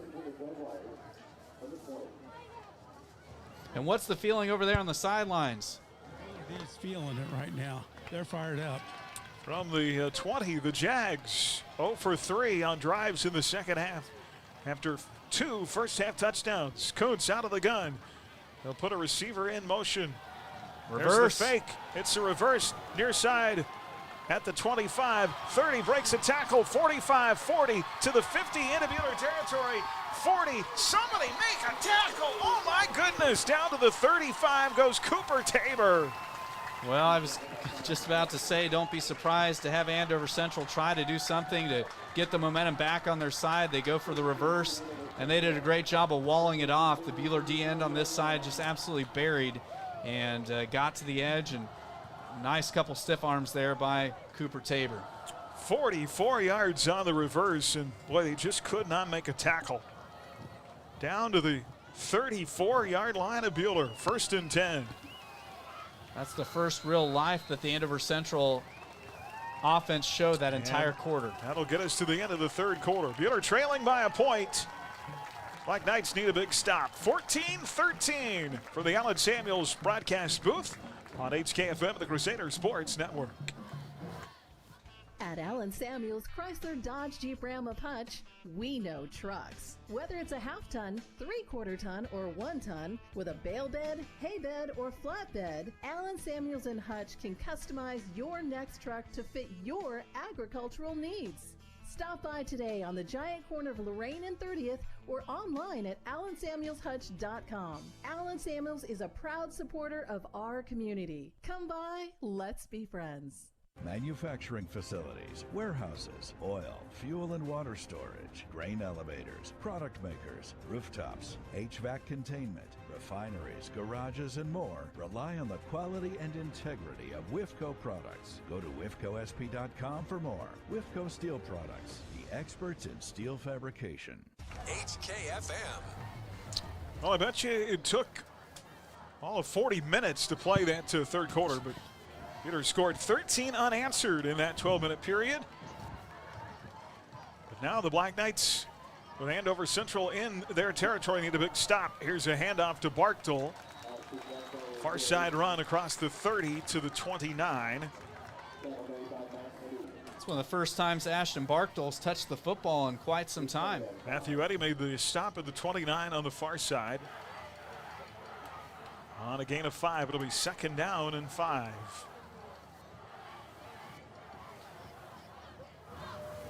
Well, it'll be interesting to see how Andover Central attacks it here. They've got a second and very manageable 5 yards to go. They might try to air it out right here. Kuntz out of the gun, 2 receivers far side, 2 to the near. They'll pitch it, and it's going to be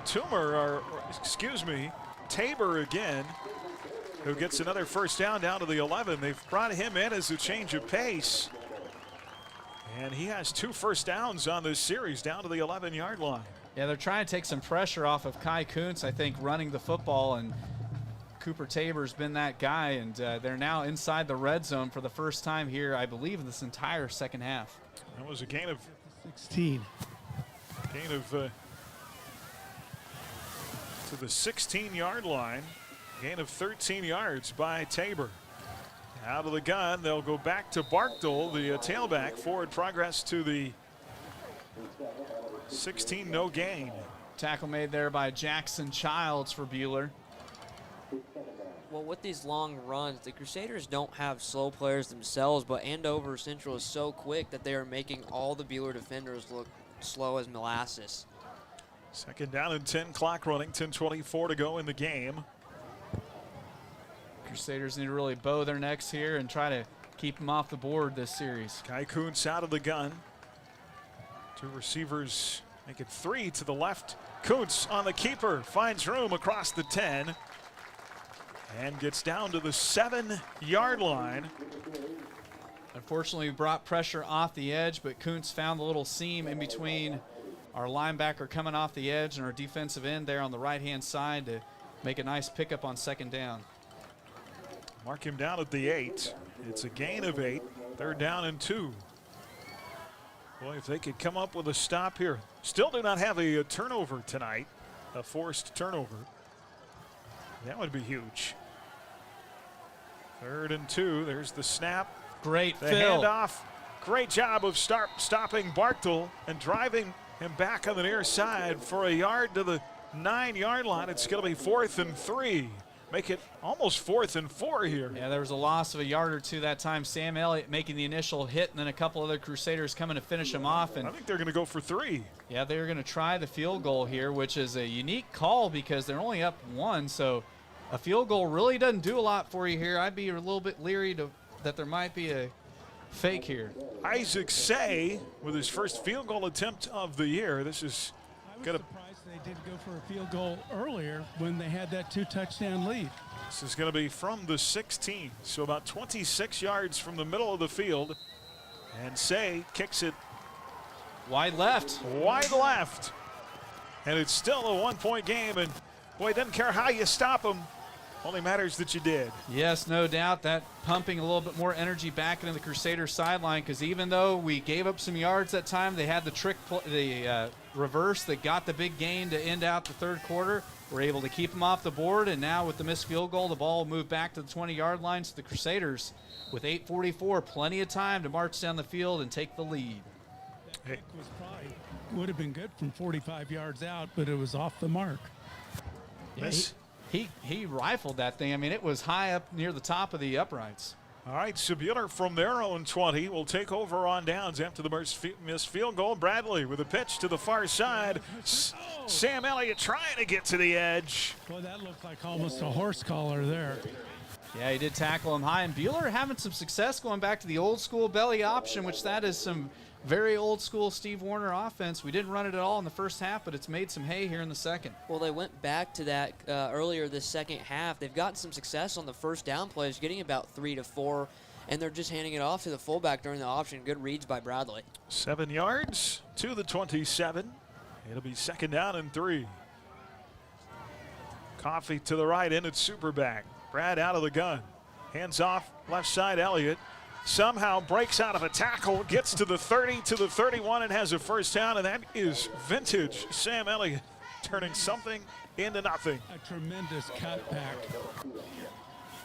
Yeah, Sam Elliott just dragging bodies forward and really showing that weight room strength that he has and keeping the chains moving, and Bueller with their first down of this drive. Sam ought to be fresh. He hasn't carried the ball very much tonight. Not at all in the second half. From the left hash mark of the 31, Bueller left to right, 1st and 10. Bradley out of the gun, pump fakes. Now being chased out of the pocket, and he's going to be drugged down, and his helmet comes off. How in the world is that not a face mask? Yeah, it looked like the guy had him high. I mean, it literally, yeah. How in the world his helmet didn't just magically come off? Well, the head official is right there. The white hat is, I mean, and there's coach saying, how is that not a penalty? Yeah, coach is not happy. I don't blame him. I mean, even from clear up here, we're 1.5 miles away from the action. I mean, you could see him just get slung down by his helmet. And because his helmet came off, fellas, Bradley has to come out for a play. So younger brother Jeffrey Neal checks in. Driven back to the 21 for a loss of 10. It's going to be 2nd down and 20. Jeffrey Neal will take the snap from under center. Wants to throw. Far side. It is almost caught but incomplete. Cameron Campbell near the first down stick on the far side on Bueller's side of the field at the 41. And the Andover, go ahead. I was going to say the Andover Central secondary not respecting Jeffrey Neal at all. I mean, they were going man-to-man right up against our guys. That's not a bad throw by Jeff. It was just a little underthrown, or it could have been a big play. I mean, you're not expecting to get the call to have to rush in. First snap. So it'll be 3rd down and 20. 2 receivers to the near side. They stay in the eye. Brad under center back in the game. 7:09 to go in the 4th. Down a point. Brad heaves it down the field in traffic. Near side. What a catch in the 50. Oh, my goodness. What a play made by Tanner Tushton, making the catch across the 50-yard line. Wow, that was quite the play. Bradley Neal was having to scramble for his life, had to heave it into about triple coverage there, and Tushton going upstairs, hauls it in for his biggest catch of his varsity career. Well, Bradley put it only where Tanner had one shot to get it. That's his only catch of his varsity career, and it goes for... That was a great catch because he was wrestling the ball the whole. Both of them had the ball, and he wrestled it away. He goes for 30 yards and a first down at the Jag 49. Brad stays in the gun, and that pass batted down at the line of scrimmage. Well, he does double duty as punting. A photographer over here has a great picture of both of them having the ball, wrestling for it, and he caught it. I mean, it's a perfect picture. Drew Daniels at 6'1", has got a big wingspan there in the defensive line. He just swatted that to the turf. 2nd and 10. Tanner Tushton, who, of course, his main role with the team is the Mike linebacker position, but he just made a huge catch. See if Bueller can capitalize. 2nd and 10. Out of the I formation. Brad wants to throw again.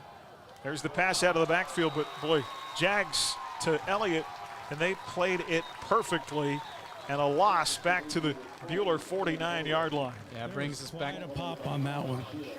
And I think there's a flag down on the field. The Crusader O-linemen are signaling forward. I don't see the flag anywhere on the field, but there's a lot of movement to the south. So the Jag defense is retreating. There is a penalty on the on your side. Okay. Face mask on Andover Central. We will take it, fellas. Maybe a makeup call from the one they missed on Bradley earlier. Must just be the 5-yard variety because it won't be a first down, but shoot, a 2nd and 7 that we've got here is much better than what we were looking at a moment ago. It would have been 3rd in a long dang ways. All right, so it'll be 2nd down and 7 with the penalty. That is the 14th penalty flag thrown tonight on the Jaguars. Bradley out of the gun, 2 receivers far side. Single wide out to the near side. Steps up in the pocket, heaves down the field, just overthrown at the 15. And intended for Matthew Eddy. Yeah, Eddy had the defender beat, but it was just a little bit overthrown that time. Good to see the Crusaders stretching it vertically, though. And we are definitely in 4-down territory here, fellas, with 5:59 remaining, down 1, 14-13. Wait, amazing how quickly the 4th quarter has gone so far compared to the 3rd. You know how it goes when you're down by 1 in this situation. That just feels like that clock is flying away. But, yeah, that 3rd quarter seemed like it drug on forever. They're down in 7. See if they've got a little more magic left in the bag. Brad out of the gun. Elliott the lone setback. 3 receivers set. Screen. And the screen pass caught by Sam at the 45. He's got the first down, 40, 35, and he is popped hard out of bounds. But the screen pass worked that time as the Jags free to blitz the quarterback, and Elliott makes him pay to the 34-yard line, first down. That was a great snag by Sam. It was a little bit high, but he was able to kind of bring it in with one hand and timeout on the field. Well, I'd almost count that as a late hit there against the Jaguars, but now the defender is paying after taking that hit. We've got a downed Jaguar here. It was a great one-handed catch by Sam. Him a little bit too much. He jumped up high in the air, able to get control, haul it in, and get the huge first down. We've got and who said wrestlers don't have good hands? A downed Andover Central player right at the end of the play on the Jag sideline. 5:51 to go in the game. Bueller driving down a point, 14-13. Back after this on HKFM and the Crusader Sports Network. Kansas Credit Union, serving Central Kansas from their locations in Moundridge and Bueller. Take control of your accounts and sign up for online banking at mkcu.com with features like remote capture deposit and online bill pay. Member owned and proudly supporting Crusader arts, athletics, and academics. Mid-Kansas Credit Union at 200 West 2nd in Bueller and in Moundridge. Member NCUA. At Dick's Phillips 66, our family has kept motorists on the road for nearly 60 years. Hi, this is Janet Dick, inviting you to stop by our locally owned station at 1215 East 4th in Hutch. Dick's offers top-tier gasoline, grab-and-go food options, and friendly service. Wherever you're headed, every journey begins with a stop at Dick's Phillips 66, 4th and Stevens in Hutch. HKFM. 5:51 to go in the game. Bueller driving with a chance to take their first lead tonight if they can find their way to a score here. 14-13, they're down 1 after Jeff Neal missed the would-be tying PAT off the left upright. But Andover Central scored 2 touchdowns in the first half, and they have been held out here in the second half. The injured Jag is up, and hope that he is okay. Yeah, didn't see how he got banged up on the play. 1st and 10 at the 34 of Andover Central for the Crusaders after the screen pass was successful to Sam Elliott. Bueller with all 3 timeouts remaining. Brad will take it from under center, the I formation from the right hash mark going left to right. And there's that belly option again. They'll hand it off to the fullback who is tripped up after a short gain. Dalen Coffey. Forward progress to the 31 of 3 yards. And good to see the gains on first down. That really does help make the path to the success be a lot wider for Bueller. And even though it might not seem like much, but just getting a couple yards on first down really helps keep you on schedule down and distance-wise. Dalen Coffey and Colin Rowland have shared that fullback position tonight. 2nd down at 8. Clock continues to wind down. Brad under center with 10 on the play clock here. I'll run it down to 7 before the snap. Near side throw caught by Matt Eddy at the 25. Falls forward close to a first down at the 21-yard line. Great. Move the sticks. Yeah, great to see Eddy making the catch. He had double coverage that time. I like to see the quick routes. It's really been working well for Buhler, allowing Bradley Neal to set his feet and get that ball out quick. Down to the 22. You just got to feel like momentum is on our side, knocking on the door of the red zone, just down 1 here. First down and 10, Crusaders. They've been in Jag territory on every drive in this second half. And Brad hit late, ball loose, picked up by Sam Elliott.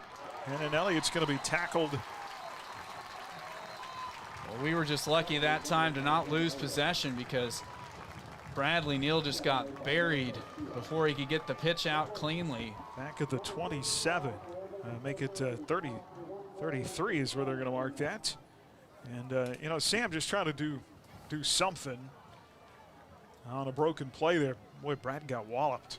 He did, but like you said, Elliott did a great job of scooping it up and trying to reverse the field and just wasn't there. But Crusaders now need a big pickup here on second. Second down and 20. Carson Moeller in as a slot receiver to the right side. And Brad out of the shotgun. And near side. And Dalen Coffey never really got out of his route. As he took off from the line of scrimmage, he stumbled. And he was, as a result, nowhere near where that pass was thrown. Incomplete. Kind of got jammed on the line of scrimmage, too, by the linebacker in coverage there. But now Buhler definitely in 4-down territory here with 4:08 remaining, down 1. Well, I have a question for you coming up. Brad out of the gun, trips to the right side. 5 wide. 5 wide receivers. So an empty backfield set. 4:08 left in the game, and the play is blown dead. See who Andover Central burned the timeout. They hadn't seen us go 5 wide this entire evening. All right, fellas, here's my question. If you get decent yardage here, but not enough for the first down, do you go for it on 4th, or do you trot your kicker back out there and try for the field goal? That's why Coach Warner's paid the big bucks. I don't know which way I'd go. I will say this. Jeff has plenty of distance. Yes. During the spring game, he hit the Spirit Night game, he hit a 37-yarder, drilled it with plenty of room left to go.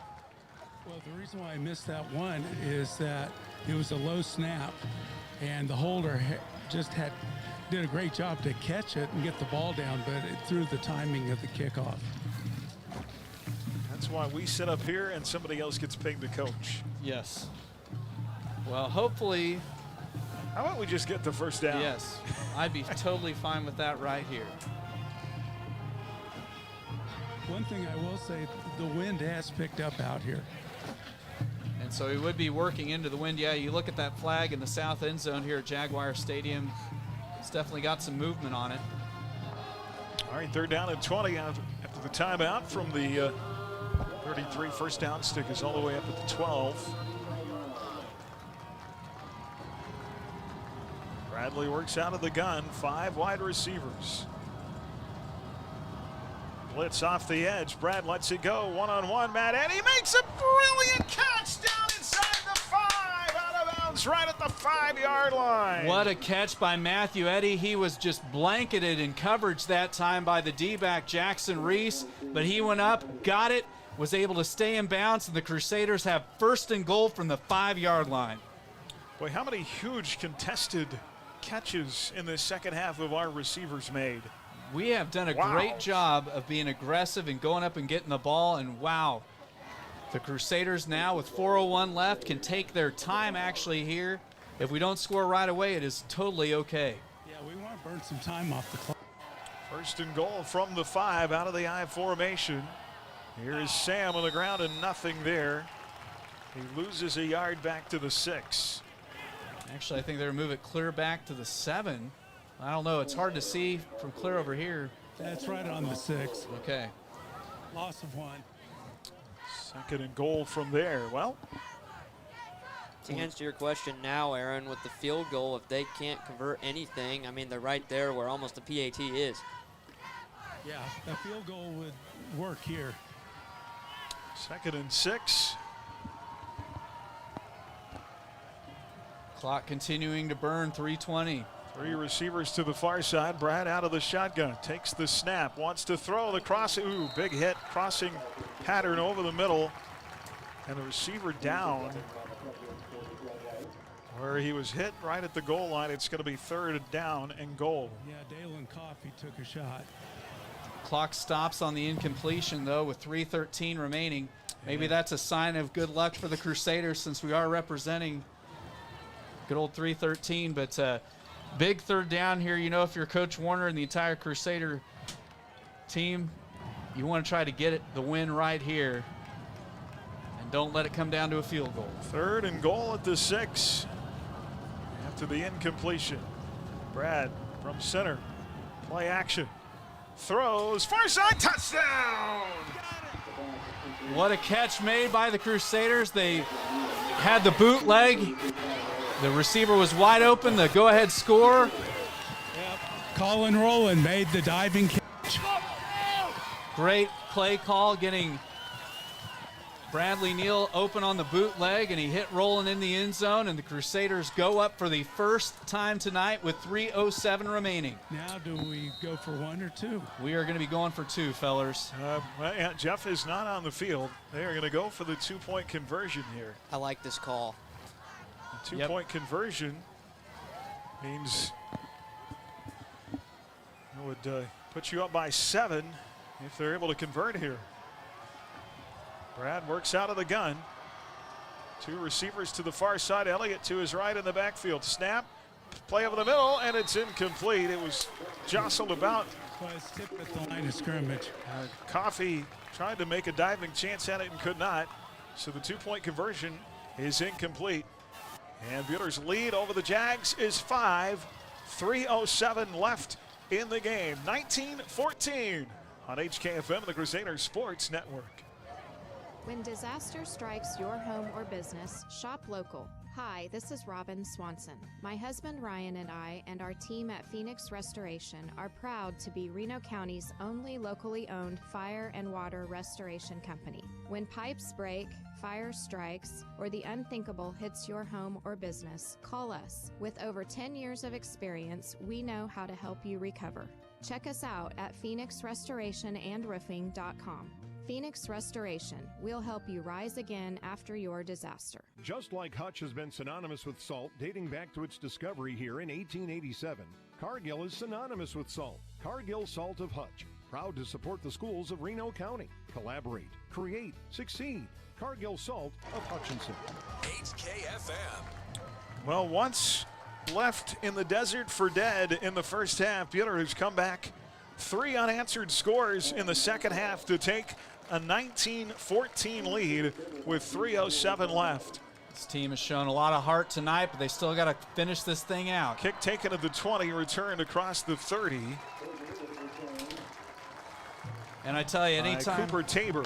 Anytime Kai Kuntz has the ball in his hands, guys, I'm going to be maybe a little out of breath because he's a guy that he's burned us so much in the first half. He hasn't done much in the second half. Let's see if the Crusader defense can really keep the heat up with 3 minutes remaining. The one nice thing, Andover Central burned a bunch of their timeouts earlier. They only have 1 remaining. That could loom large here down the home stretch. Jags are 0 for 4. We have an injured Jag. It is the return man, Tabor, who is down. And he was a guy that really was their spark here in the second half. Jags 0 for 4 on drives in the second half. They punted 3 times. They missed a field goal on their last series. 18 unanswered points here in the second half. Well, I tell you what, I felt like Clark Griswold in the first half after he crashed his the family truckster in the desert. Clark Griswold. Well, me and Aaron, I always do the good talk, Rusty. Good talk, Rusty. Well, not to jump somewhere else, but the Bueller Dental Care scoreboard update. McPherson just went final over Circle 44-0. Also, Reno County, another Reno County update. Hutch loses Garden City 13-7 in overtime. That is our Bueller Dental Care scoreboard tonight. KU is trailing the Chanticleers of Coastal Carolina 42-22. Hey, let's put the Chanticleers in the national playoffs. Against the Chiefs? Oh, the Chanticleers. Yeah. Those playoffs. First and 10 from the 35. Here is Barkdale. Handoff stuffed at the line of scrimmage. Nowhere to go at the 35. Great job by the Crusaders meeting him at the line of scrimmage, and clock will continue to run with that stuff right there. No gain. Chiefs do play this weekend, the season opener against the Browns. Clock running at 2:36. With Sam Elliott leading the charge that last go around. Let's see if the Crusaders can do it again. 4 receivers, trips left for Kuntz. Oh, steps up in the pocket. Got to be a hold somewhere. Van Bruggen got held like you wouldn't believe. Kuntz being chased to the sideline, out of bounds. Minimal damage done. Good job by that Black Knight defense to pursue, and driven out of bounds at the 37, so only a gain of 2. Ostrom and Tustin in on the stop for the Crusaders, running him out. Boy, so many times tonight, Kuntz has taken those broken plays and just wounded the Crusaders, but they were able to hold him in check that time. Well, this group of Crusaders has shown a lot of heart here, battling back. Rough first half, but they're playing their guts out here down the home stretch. 3rd and 8 at the 37. Game in the balance. Bueller up by 5. Kuntz takes the snap, throws. Buried. Low throw, incomplete at the 45. And Kuntz got walloped. Elliott helps him up, but Kai Kuntz is wobbling. Woozy. Yeah, he's a little woozy back there. Clock 2:16 left. Yeah, clock stops on the incompletion there. And the throw was low to Brock Stupka, the tight end. Well, this is it. They're going to have to go for it on 4th down, fellas. This is it. I didn't bring my take a knee chart, Aaron, but if we get a stop here, I don't think we have to even run off a play, can just kneel it out to get the victory. Timeouts. All right, it'll be shotgun play. 3 receivers right side. Here is Kuntz stepping up in the pocket at the 40. He gets the first down to midfield. To the Bueller 49. Kai Kuntz keeps the game alive for the Jaguars. Gavin Patton made the touchdown-saving tackle there, because we've seen Kuntz do that all game long, but luckily Patton was able to run him down from behind, but not after. Kuntz is hurting. He is not 100% at the moment. And the clock's still running. 1:56 left. They have to have a touchdown. Kuntz out of the gun on 1st and 10 at the Bueller 49. Steps tall in the pocket, now being flushed away and hit back at the 46 of Central. Tanner Tustin, the Mike linebacker, coming up and just burying him for a loss. Great play made by Tustin. The clock continuing to bleed. They're going to snap it with under 90 seconds to go here, fellas. They still have a timeout remaining. Tanner Tustin is the Mike linebacker. It's his job to keep the eyes on the quarterback. 2nd and 15, made a big play there. Here they come through again, chasing Kuntz back to the 35. He's in trouble, scrambling to the 40. Steps up in the pocket, and it's picked off. Oh, he dropped it at the 40. It was nearly picked off at the Bueller 40. And Cameron, it's Javon Ostrom who couldn't hang on. That would have iced this thing away, but I tell you what, great effort by the Crusader D-line, just flushing Kuntz.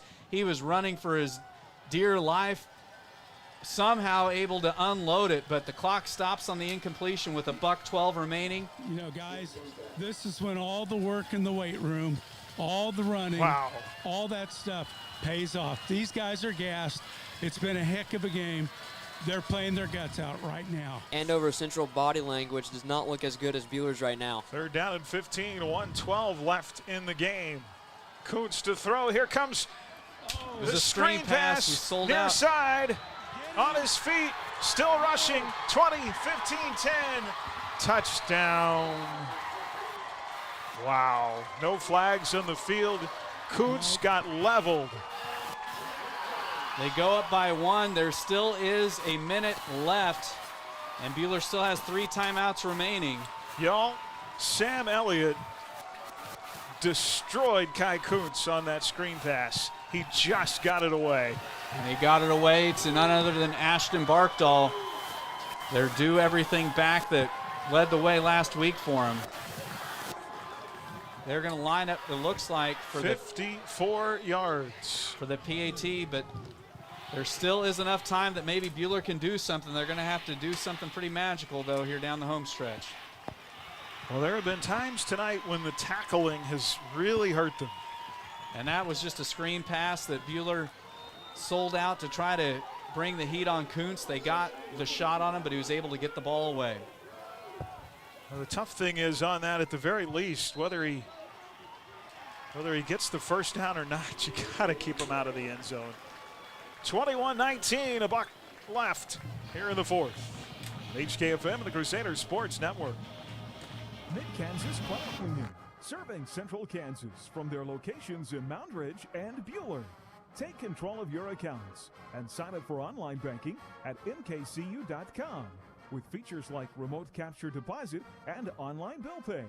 Member-owned and proudly supporting Crusader arts, athletics, and academics. Mid-Kansas Credit Union at 200 West 2nd in Buhler and in Moundridge. Member NCUA. This is Derek Fees with APAC Kansas Shears Division. You know we do big projects, but we also want you to know we can help you with parking lots, driveways, and other projects at your home or business. Asphalt or concrete, we're here to help. Call APAC today at 620-662-2112.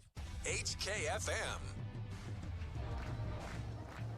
And what an emotional roller coaster of a game this has been. Buhler down, really stymied at halftime, down 2 touchdowns. They come all the way back, sparked by their defense in the second half and the passing game to take a 19-14 lead.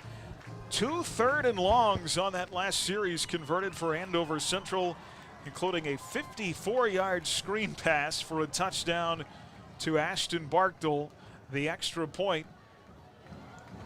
There were just some things that happened on that last series you don't see every day. The extra point puts Andover Central up 21-19, and you never want a game to come down to the kicking game. And on his birthday of all things, Jeffrey Neal has got to be sick knowing that the missed PAT and the missed field goal, and I don't blame any of this on him at all, but still, I know that he loves his team and carries that weight. Goodness, here's the kickoff. Well, just let it go. Eddie will let it go to the end zone. Buhler's going to have a minute left from their own 20.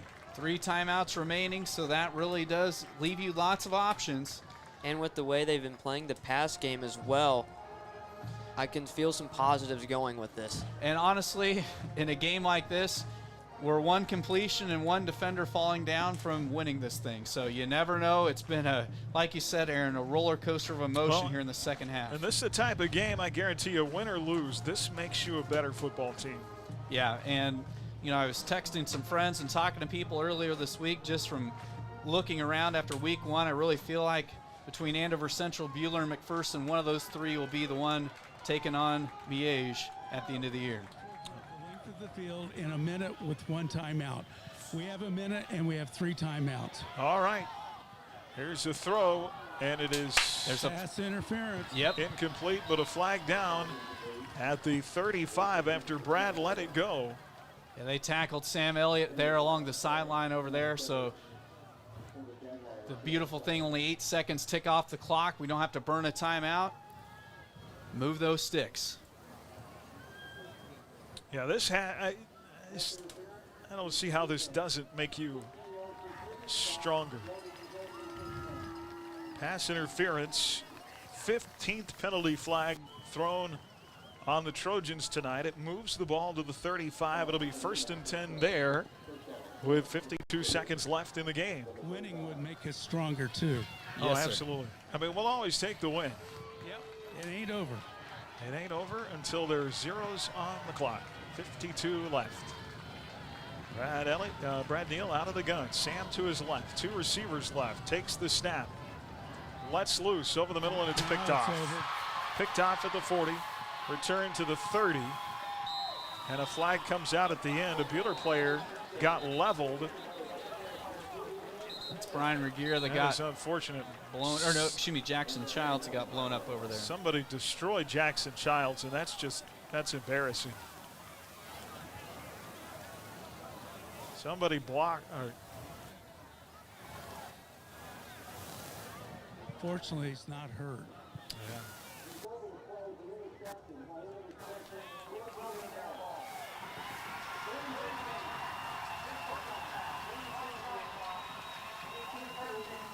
So the blind side block will bring it back, but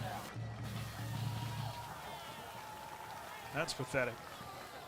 Yeah, cheap shot after they got the pick, but 42 seconds left, 21-19. Jags look like they're barring some kind of miracle here, going to hold on to win. What a gut check effort by this team, though. Well, that's the thing. I know Coach Warner's going to be disappointed they won or lost, but got to be proud of the effort that the guys showed, the fight that they showed to score the 19 unanswered. And they did that tonight, guys, with no running game. Yeah, it'll be interesting to see the final totals. So 1st and 10 from the 40. Brad throws his first INT of the season, and that should do it. Jaguars, once they kneel the ball, can put this one to bed. And we haven't talked about it much, but missing Trevor Cooper on that strong side really hurt a lot too. Trevor being the most experienced O-lineman on this team. Emphasis on team there. The team effort in the second half.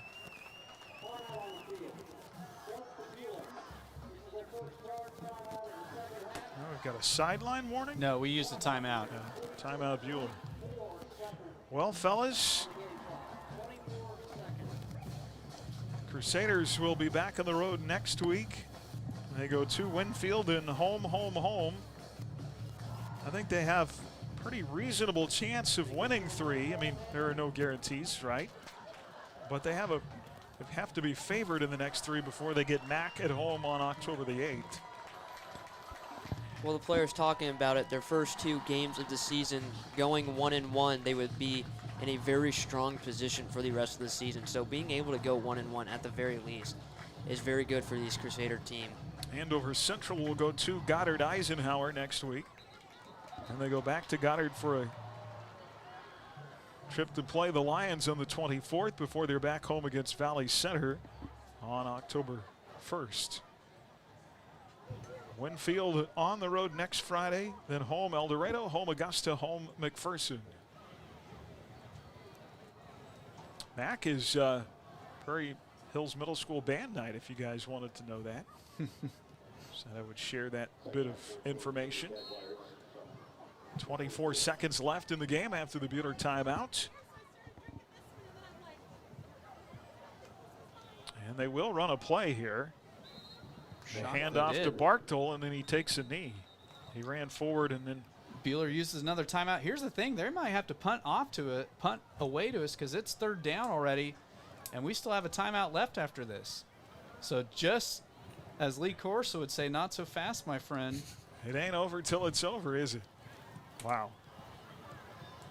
Hey, I'm glad to see Bueller using the timeouts because it's one of those things. There's sometimes the coaching staff won't even try to force the other team into making a mistake, which right now Andover Central, I mean, it's one of those, this could be one of those crazy deals if we got the ball back. Well, a few years ago, Duke doing basically the laterals and stuff, them being able to get that win. I can't remember what year it was, but I do remember that fondly. The eternal optimist in you, Christopher. Hey. Use your timeouts. There's no reward for taking them to the house with you. Well, let's see if they take a knee here or run a play. Kuntz is out of the gun. They will run a play. They will not get a first down. Forward progress. They're going to have to punt. They are going to have to punt away to us. Or they can go for it, but there's 9 seconds left. Bueller takes a timeout. Well, the thing is they can go for it on 4th down. Be interesting to see what Coach Tuttle chooses to do here. There is the school of thought of having your quarterback just take the snap and start running backwards. Kind of Tecmo Super Bowl style, but just don't fumble the ball. Yeah, but hey, there are still ticks on the clock, and they put some time back on. There's 11 seconds remaining. Well, these two certainly could see each other again in the postseason. Oh, I totally believe that. I think he should run backwards all the way to the end zone and get stripped. Yeah, because if That would you be nice. or just he could run all the way back and take a safety and let's send this thing to OT. Well, the way Coons has been running all game, he can basically run as long as he can and avoid all the tackles to basically run out of the clock. That's not optimistic. All right. Kuntz runs backwards, fumbles the ball at the 1. It's a scoop and score. It's no weirder than the play we saw. They're going to try a pass. Yeah, they're going to try. Kuntz scrambling. He's just going to run around 7. Oh, there's a block in the back. Yep. Game cannot end on a defensive penalty. They throw it out of the back of the end zone with a second left. Yep. And Wheeler is going to have 1 play. Well, no, what they'll do is they'll put some time back on the clock. They'll march back the penalty. So Andover Central is going to have to do something here. Here's an interesting thought, too. If you are Coach Tuttle, obviously the win is a plus, but can you be happy? 16 penalties?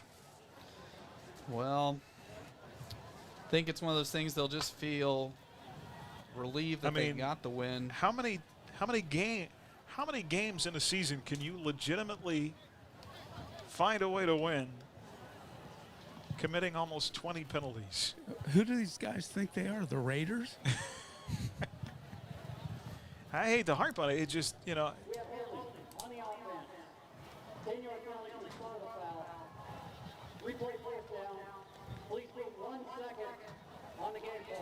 That's kind of a tough break for Bueller that they didn't give us more time. 1 second. They're going to replay 4th down. Do we have a bad snap? And now you just have to take a knee. And another penalty. Do we have room for 1 more penalty? Wow. And what? Yeah, there's a discussion going on because I don't think he let go of the ball. There was still a couple seconds left on the clock. Coach Warner is lobbying over there.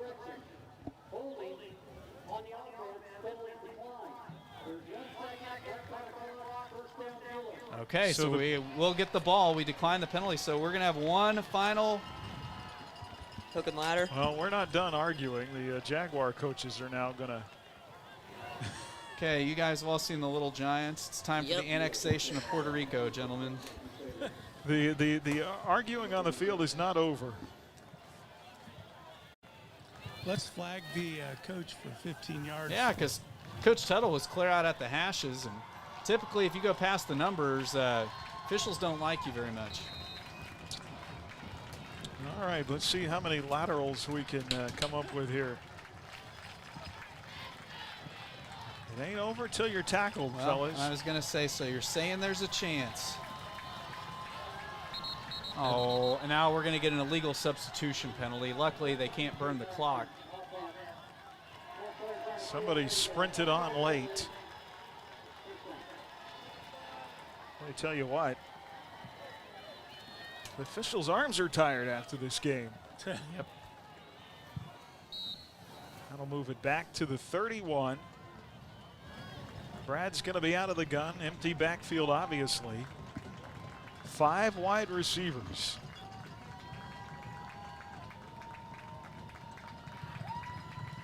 You know, it's almost 10 o'clock. There's a throw to Van Hook and Bruggen. ladder. Oh. Hey, Campbell pitches still it got to Deontay Campbell. Got And he'll horse be collared. Tackled out of bounds at the 40. And that's going to be the game. Well, what an effort. What a comeback by the Crusaders, down 2 touchdowns in the first half. They score 19 unanswered to take a lead in the second half.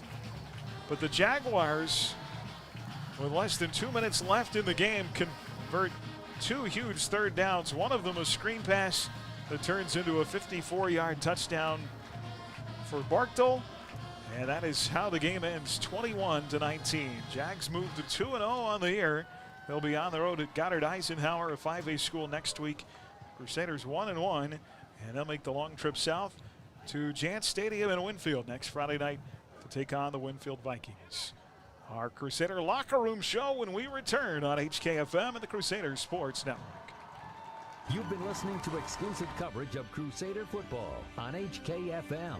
The Crusader Locker Room Show is next. Coming up, we'll bring you analysis and break down the numbers from tonight's game. Your home for Crusader football, HKFM. For over 100 years, the people around Reno County have sold their recyclable metals at Midwest Iron and Metal at the corner of Avenue G and Main in Hutch. Now, more than ever, recycling is critical to our world as we try to conserve valuable resources. The energy saved by recycling one aluminum can can equal the amount of energy it takes to run a TV set for 4 hours. So help the planet and help your pocketbook by recycling at Midwest Iron and Metal, open weekdays from 8 till 4:45 at Avenue G and Main in Hutchinson. Check out current prices at MidwestIronandMetal.com. When disaster strikes your home or business, call your hometown team. Call Phoenix Restoration.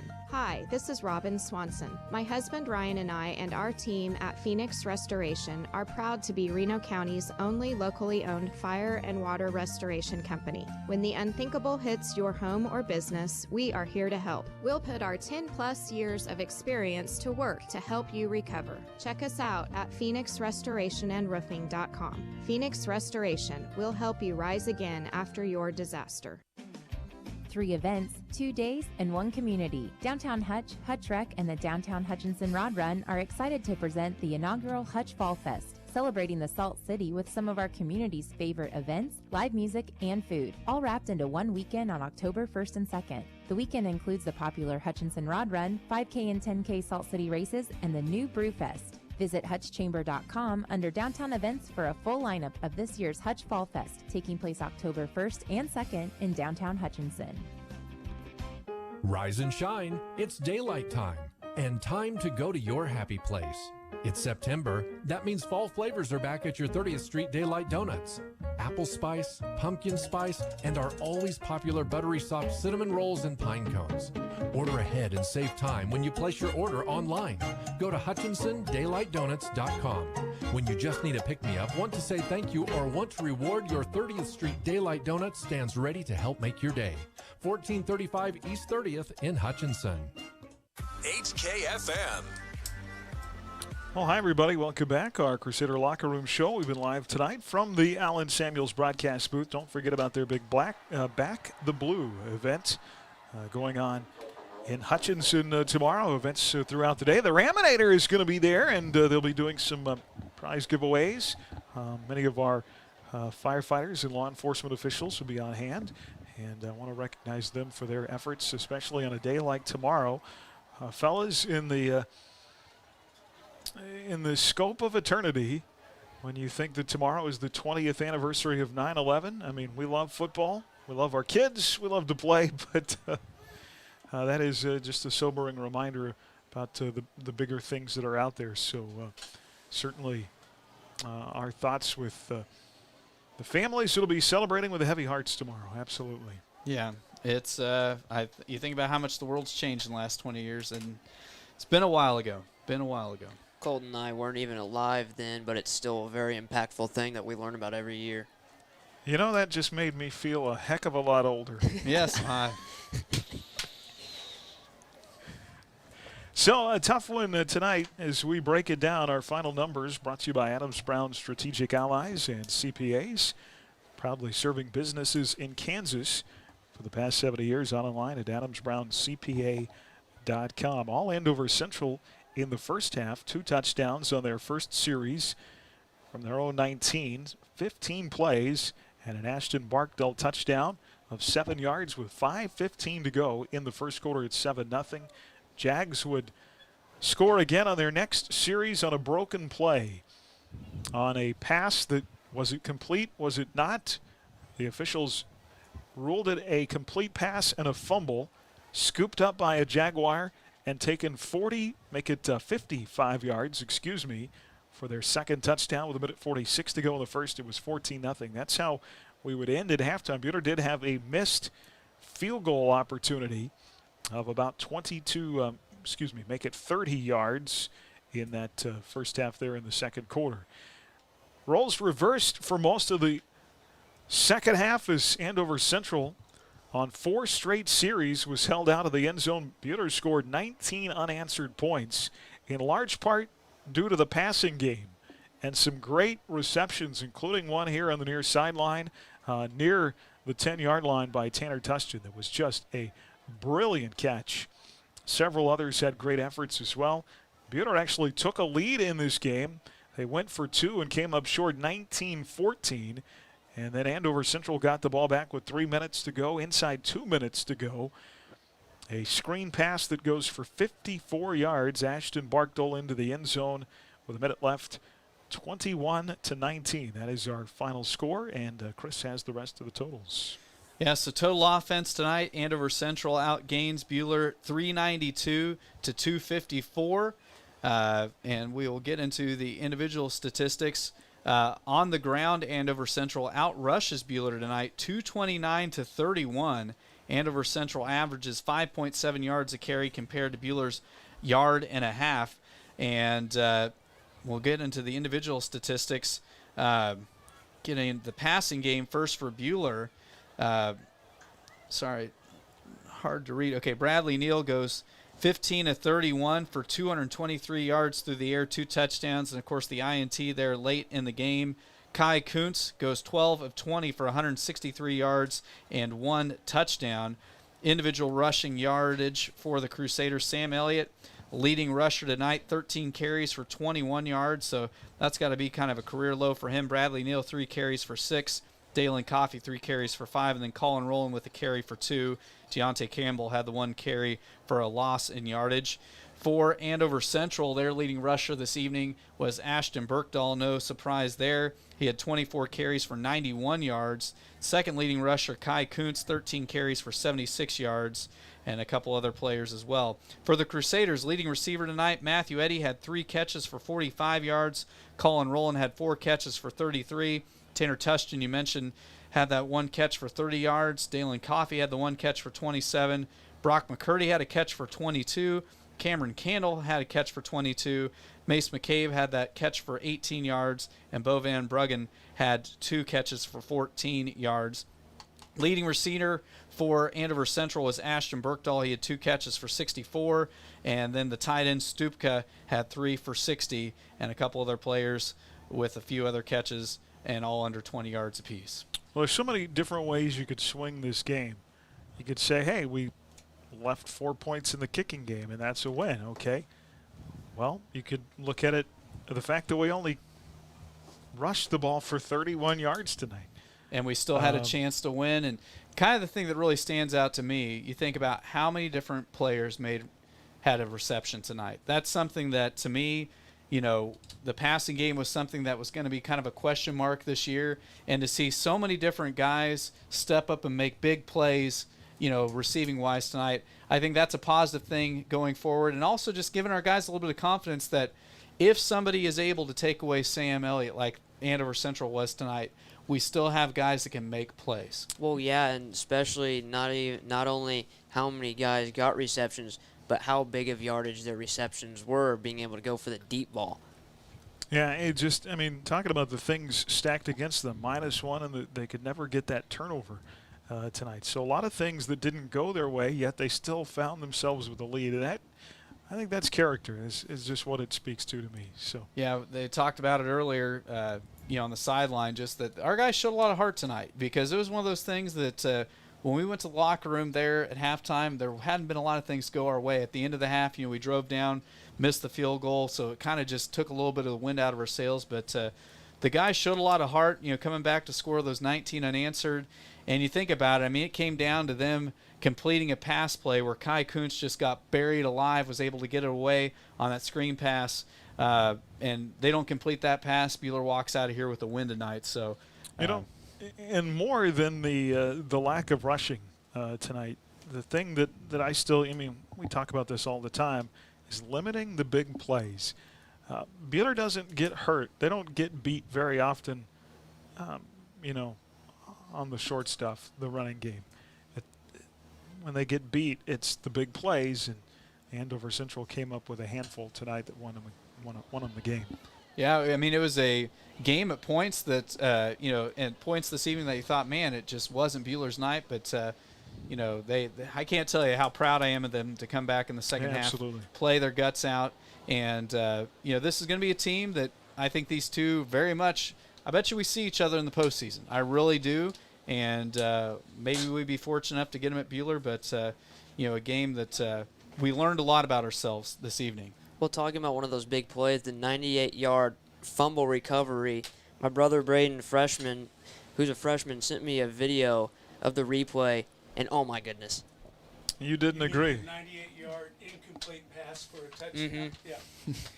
You did not agree. I take that. All right. Well, 21-19. We could, of course, break this down all night. We're going to get to post-game thoughts here from head coach Steve Warner. Coach, we appreciate your hospitality with your time tonight. I know we could talk about it being a loss and how tough that is, but I would just start with the character of your kids and the way they fought back in the second half.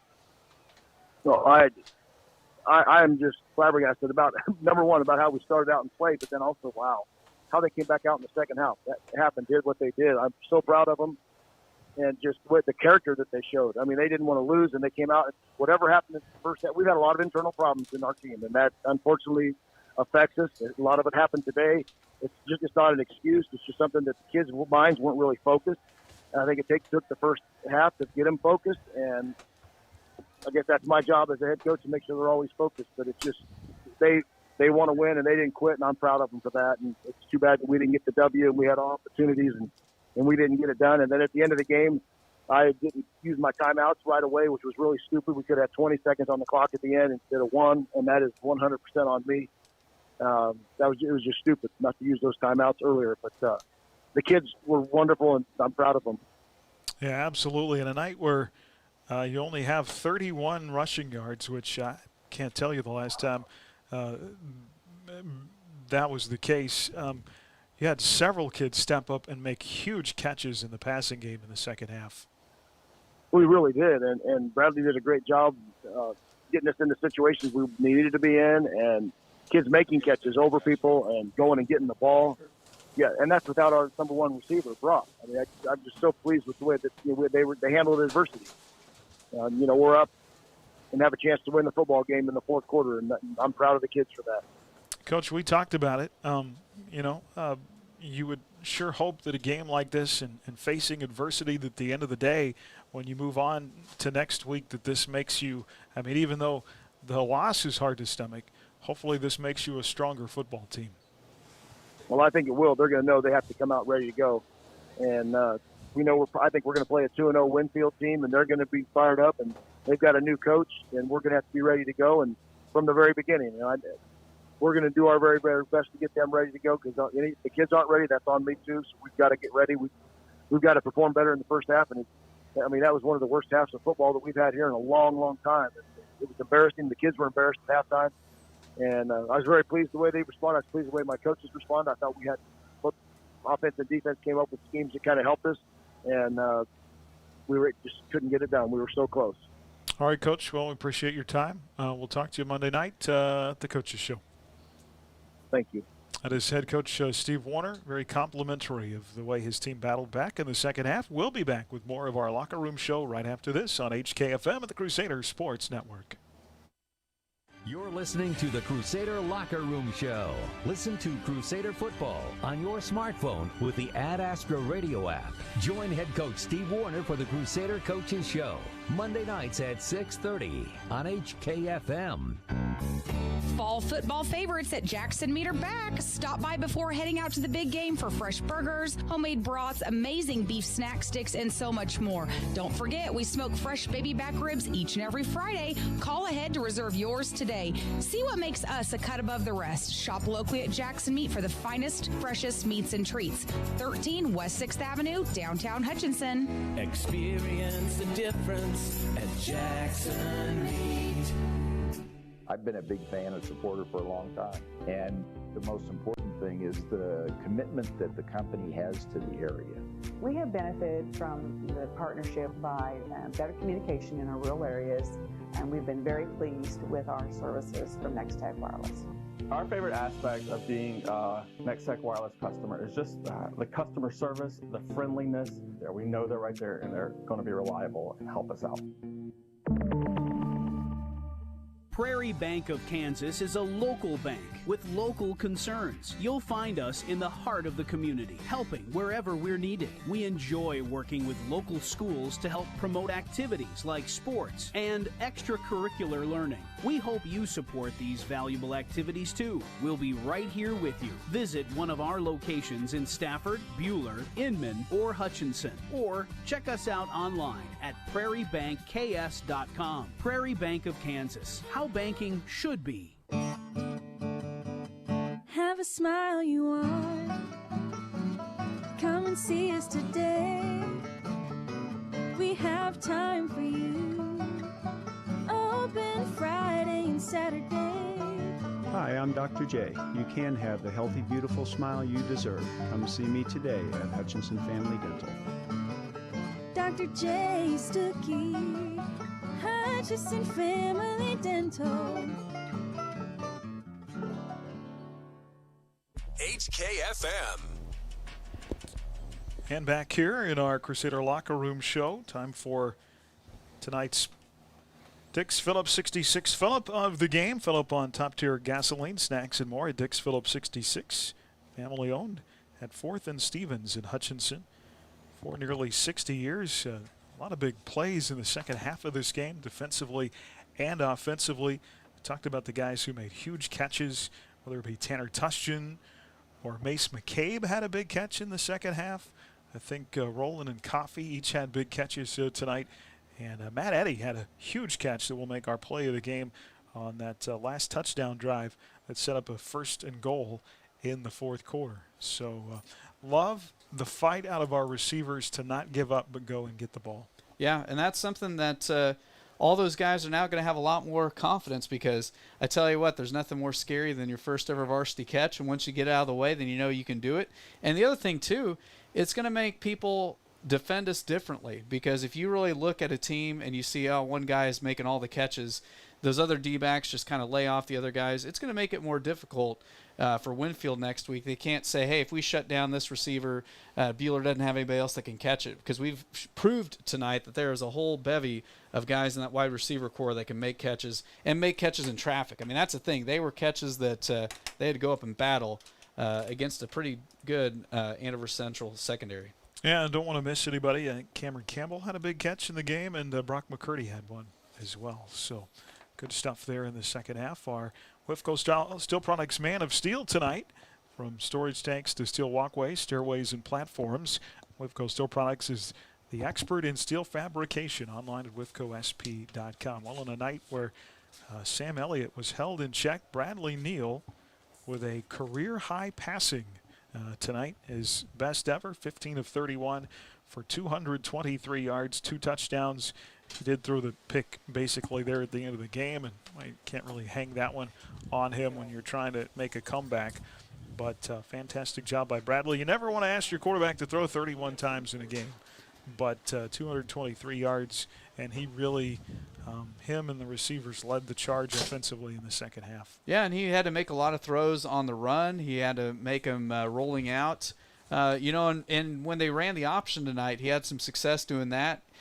So, no, I mean, he matured as a quarterback tonight, and, that's going to help out the Crusaders, coming up the rest of the year, knowing that, okay, even if somebody completely takes Sam Elliott out of the play, as far as being able to be much of a contributor, other people can step up and move the football. Well, even with throwing all the 31 passes, you don't even see that numbers in college games most of the time.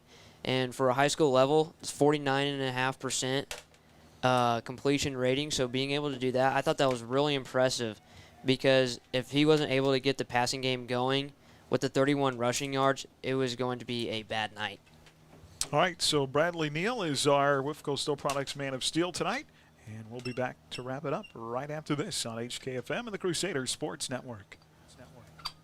Follow our Crusader football coverage on the sports page at adastroradio.com and on your phone with the Ad Astro Radio app. The Crusader Locker Room Show.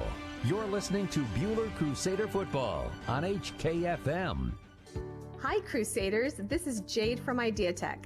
IdeaTech is a proud supporter and the preferred internet provider of the Bueller Crusaders. As the Crusaders know, speed wins. We back up our lightning-fast internet with a customer-first philosophy.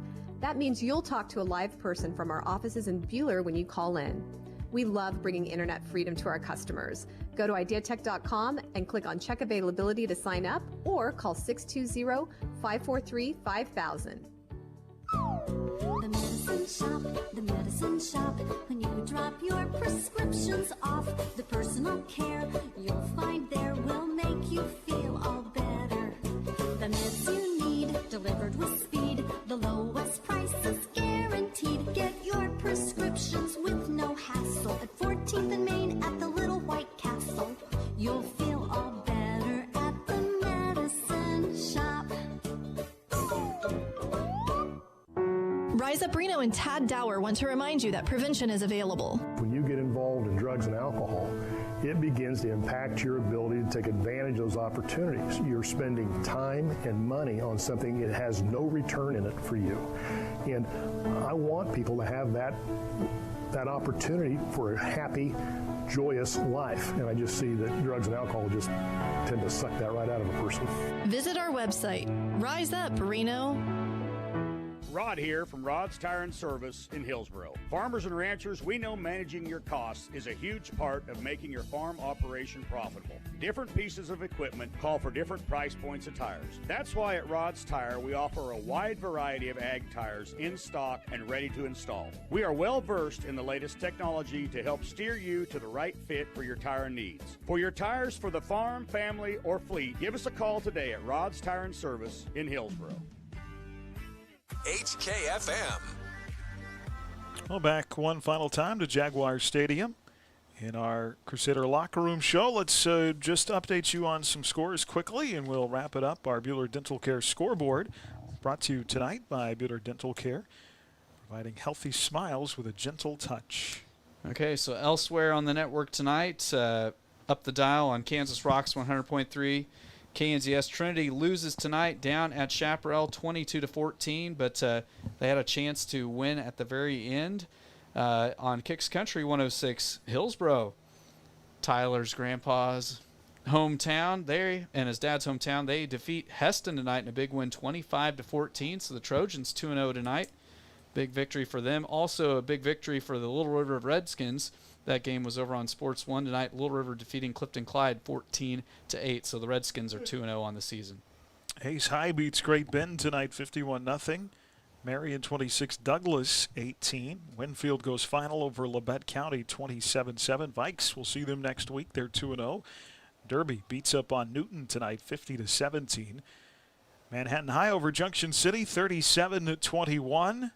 Andale wins over Mulvane tonight 32-6.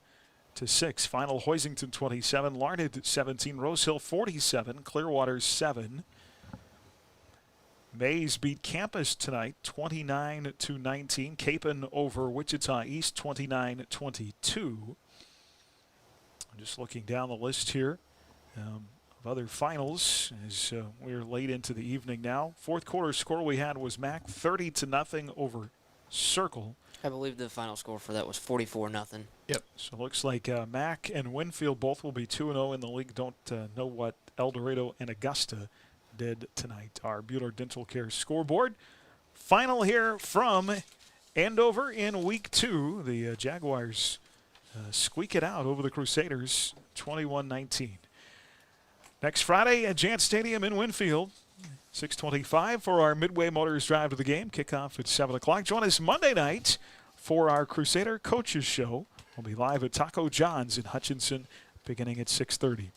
Stay tuned for Sterling College football tomorrow on the network here on KWHK. The Warriors in Salina. They take on the KW Coyotes at 6 o'clock tomorrow night. Both teams undefeated in the KCAC.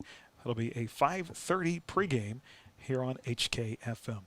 Hope you have a fantastic weekend. Don't forget to remember 9/11, 20th anniversary coming up tomorrow of those big events. I think there's going to be some things going on at the State Fairgrounds to commemorate that tomorrow. And a special new exhibit at the fair you'll want to check out if you go this weekend called Remember Our Fallen. And so that'll be on display all 9 days of the fair underway. Lots to do. Back the Blue at Allen Samuels tomorrow. Check that out as well. Everybody have a fantastic weekend. For Chris Shank, Cliff Shank, Tyler Adams, along with our cameraman Colton Hines. Aaron West, you've been listening to Crusader Football here on HKFM and the Crusader Sports Network. Allen Samuels, Chrysler Dodge Jeep Ram and Hutch are proud supporters of high school sports. And of course we are proud to support our community any way we can. Good luck to all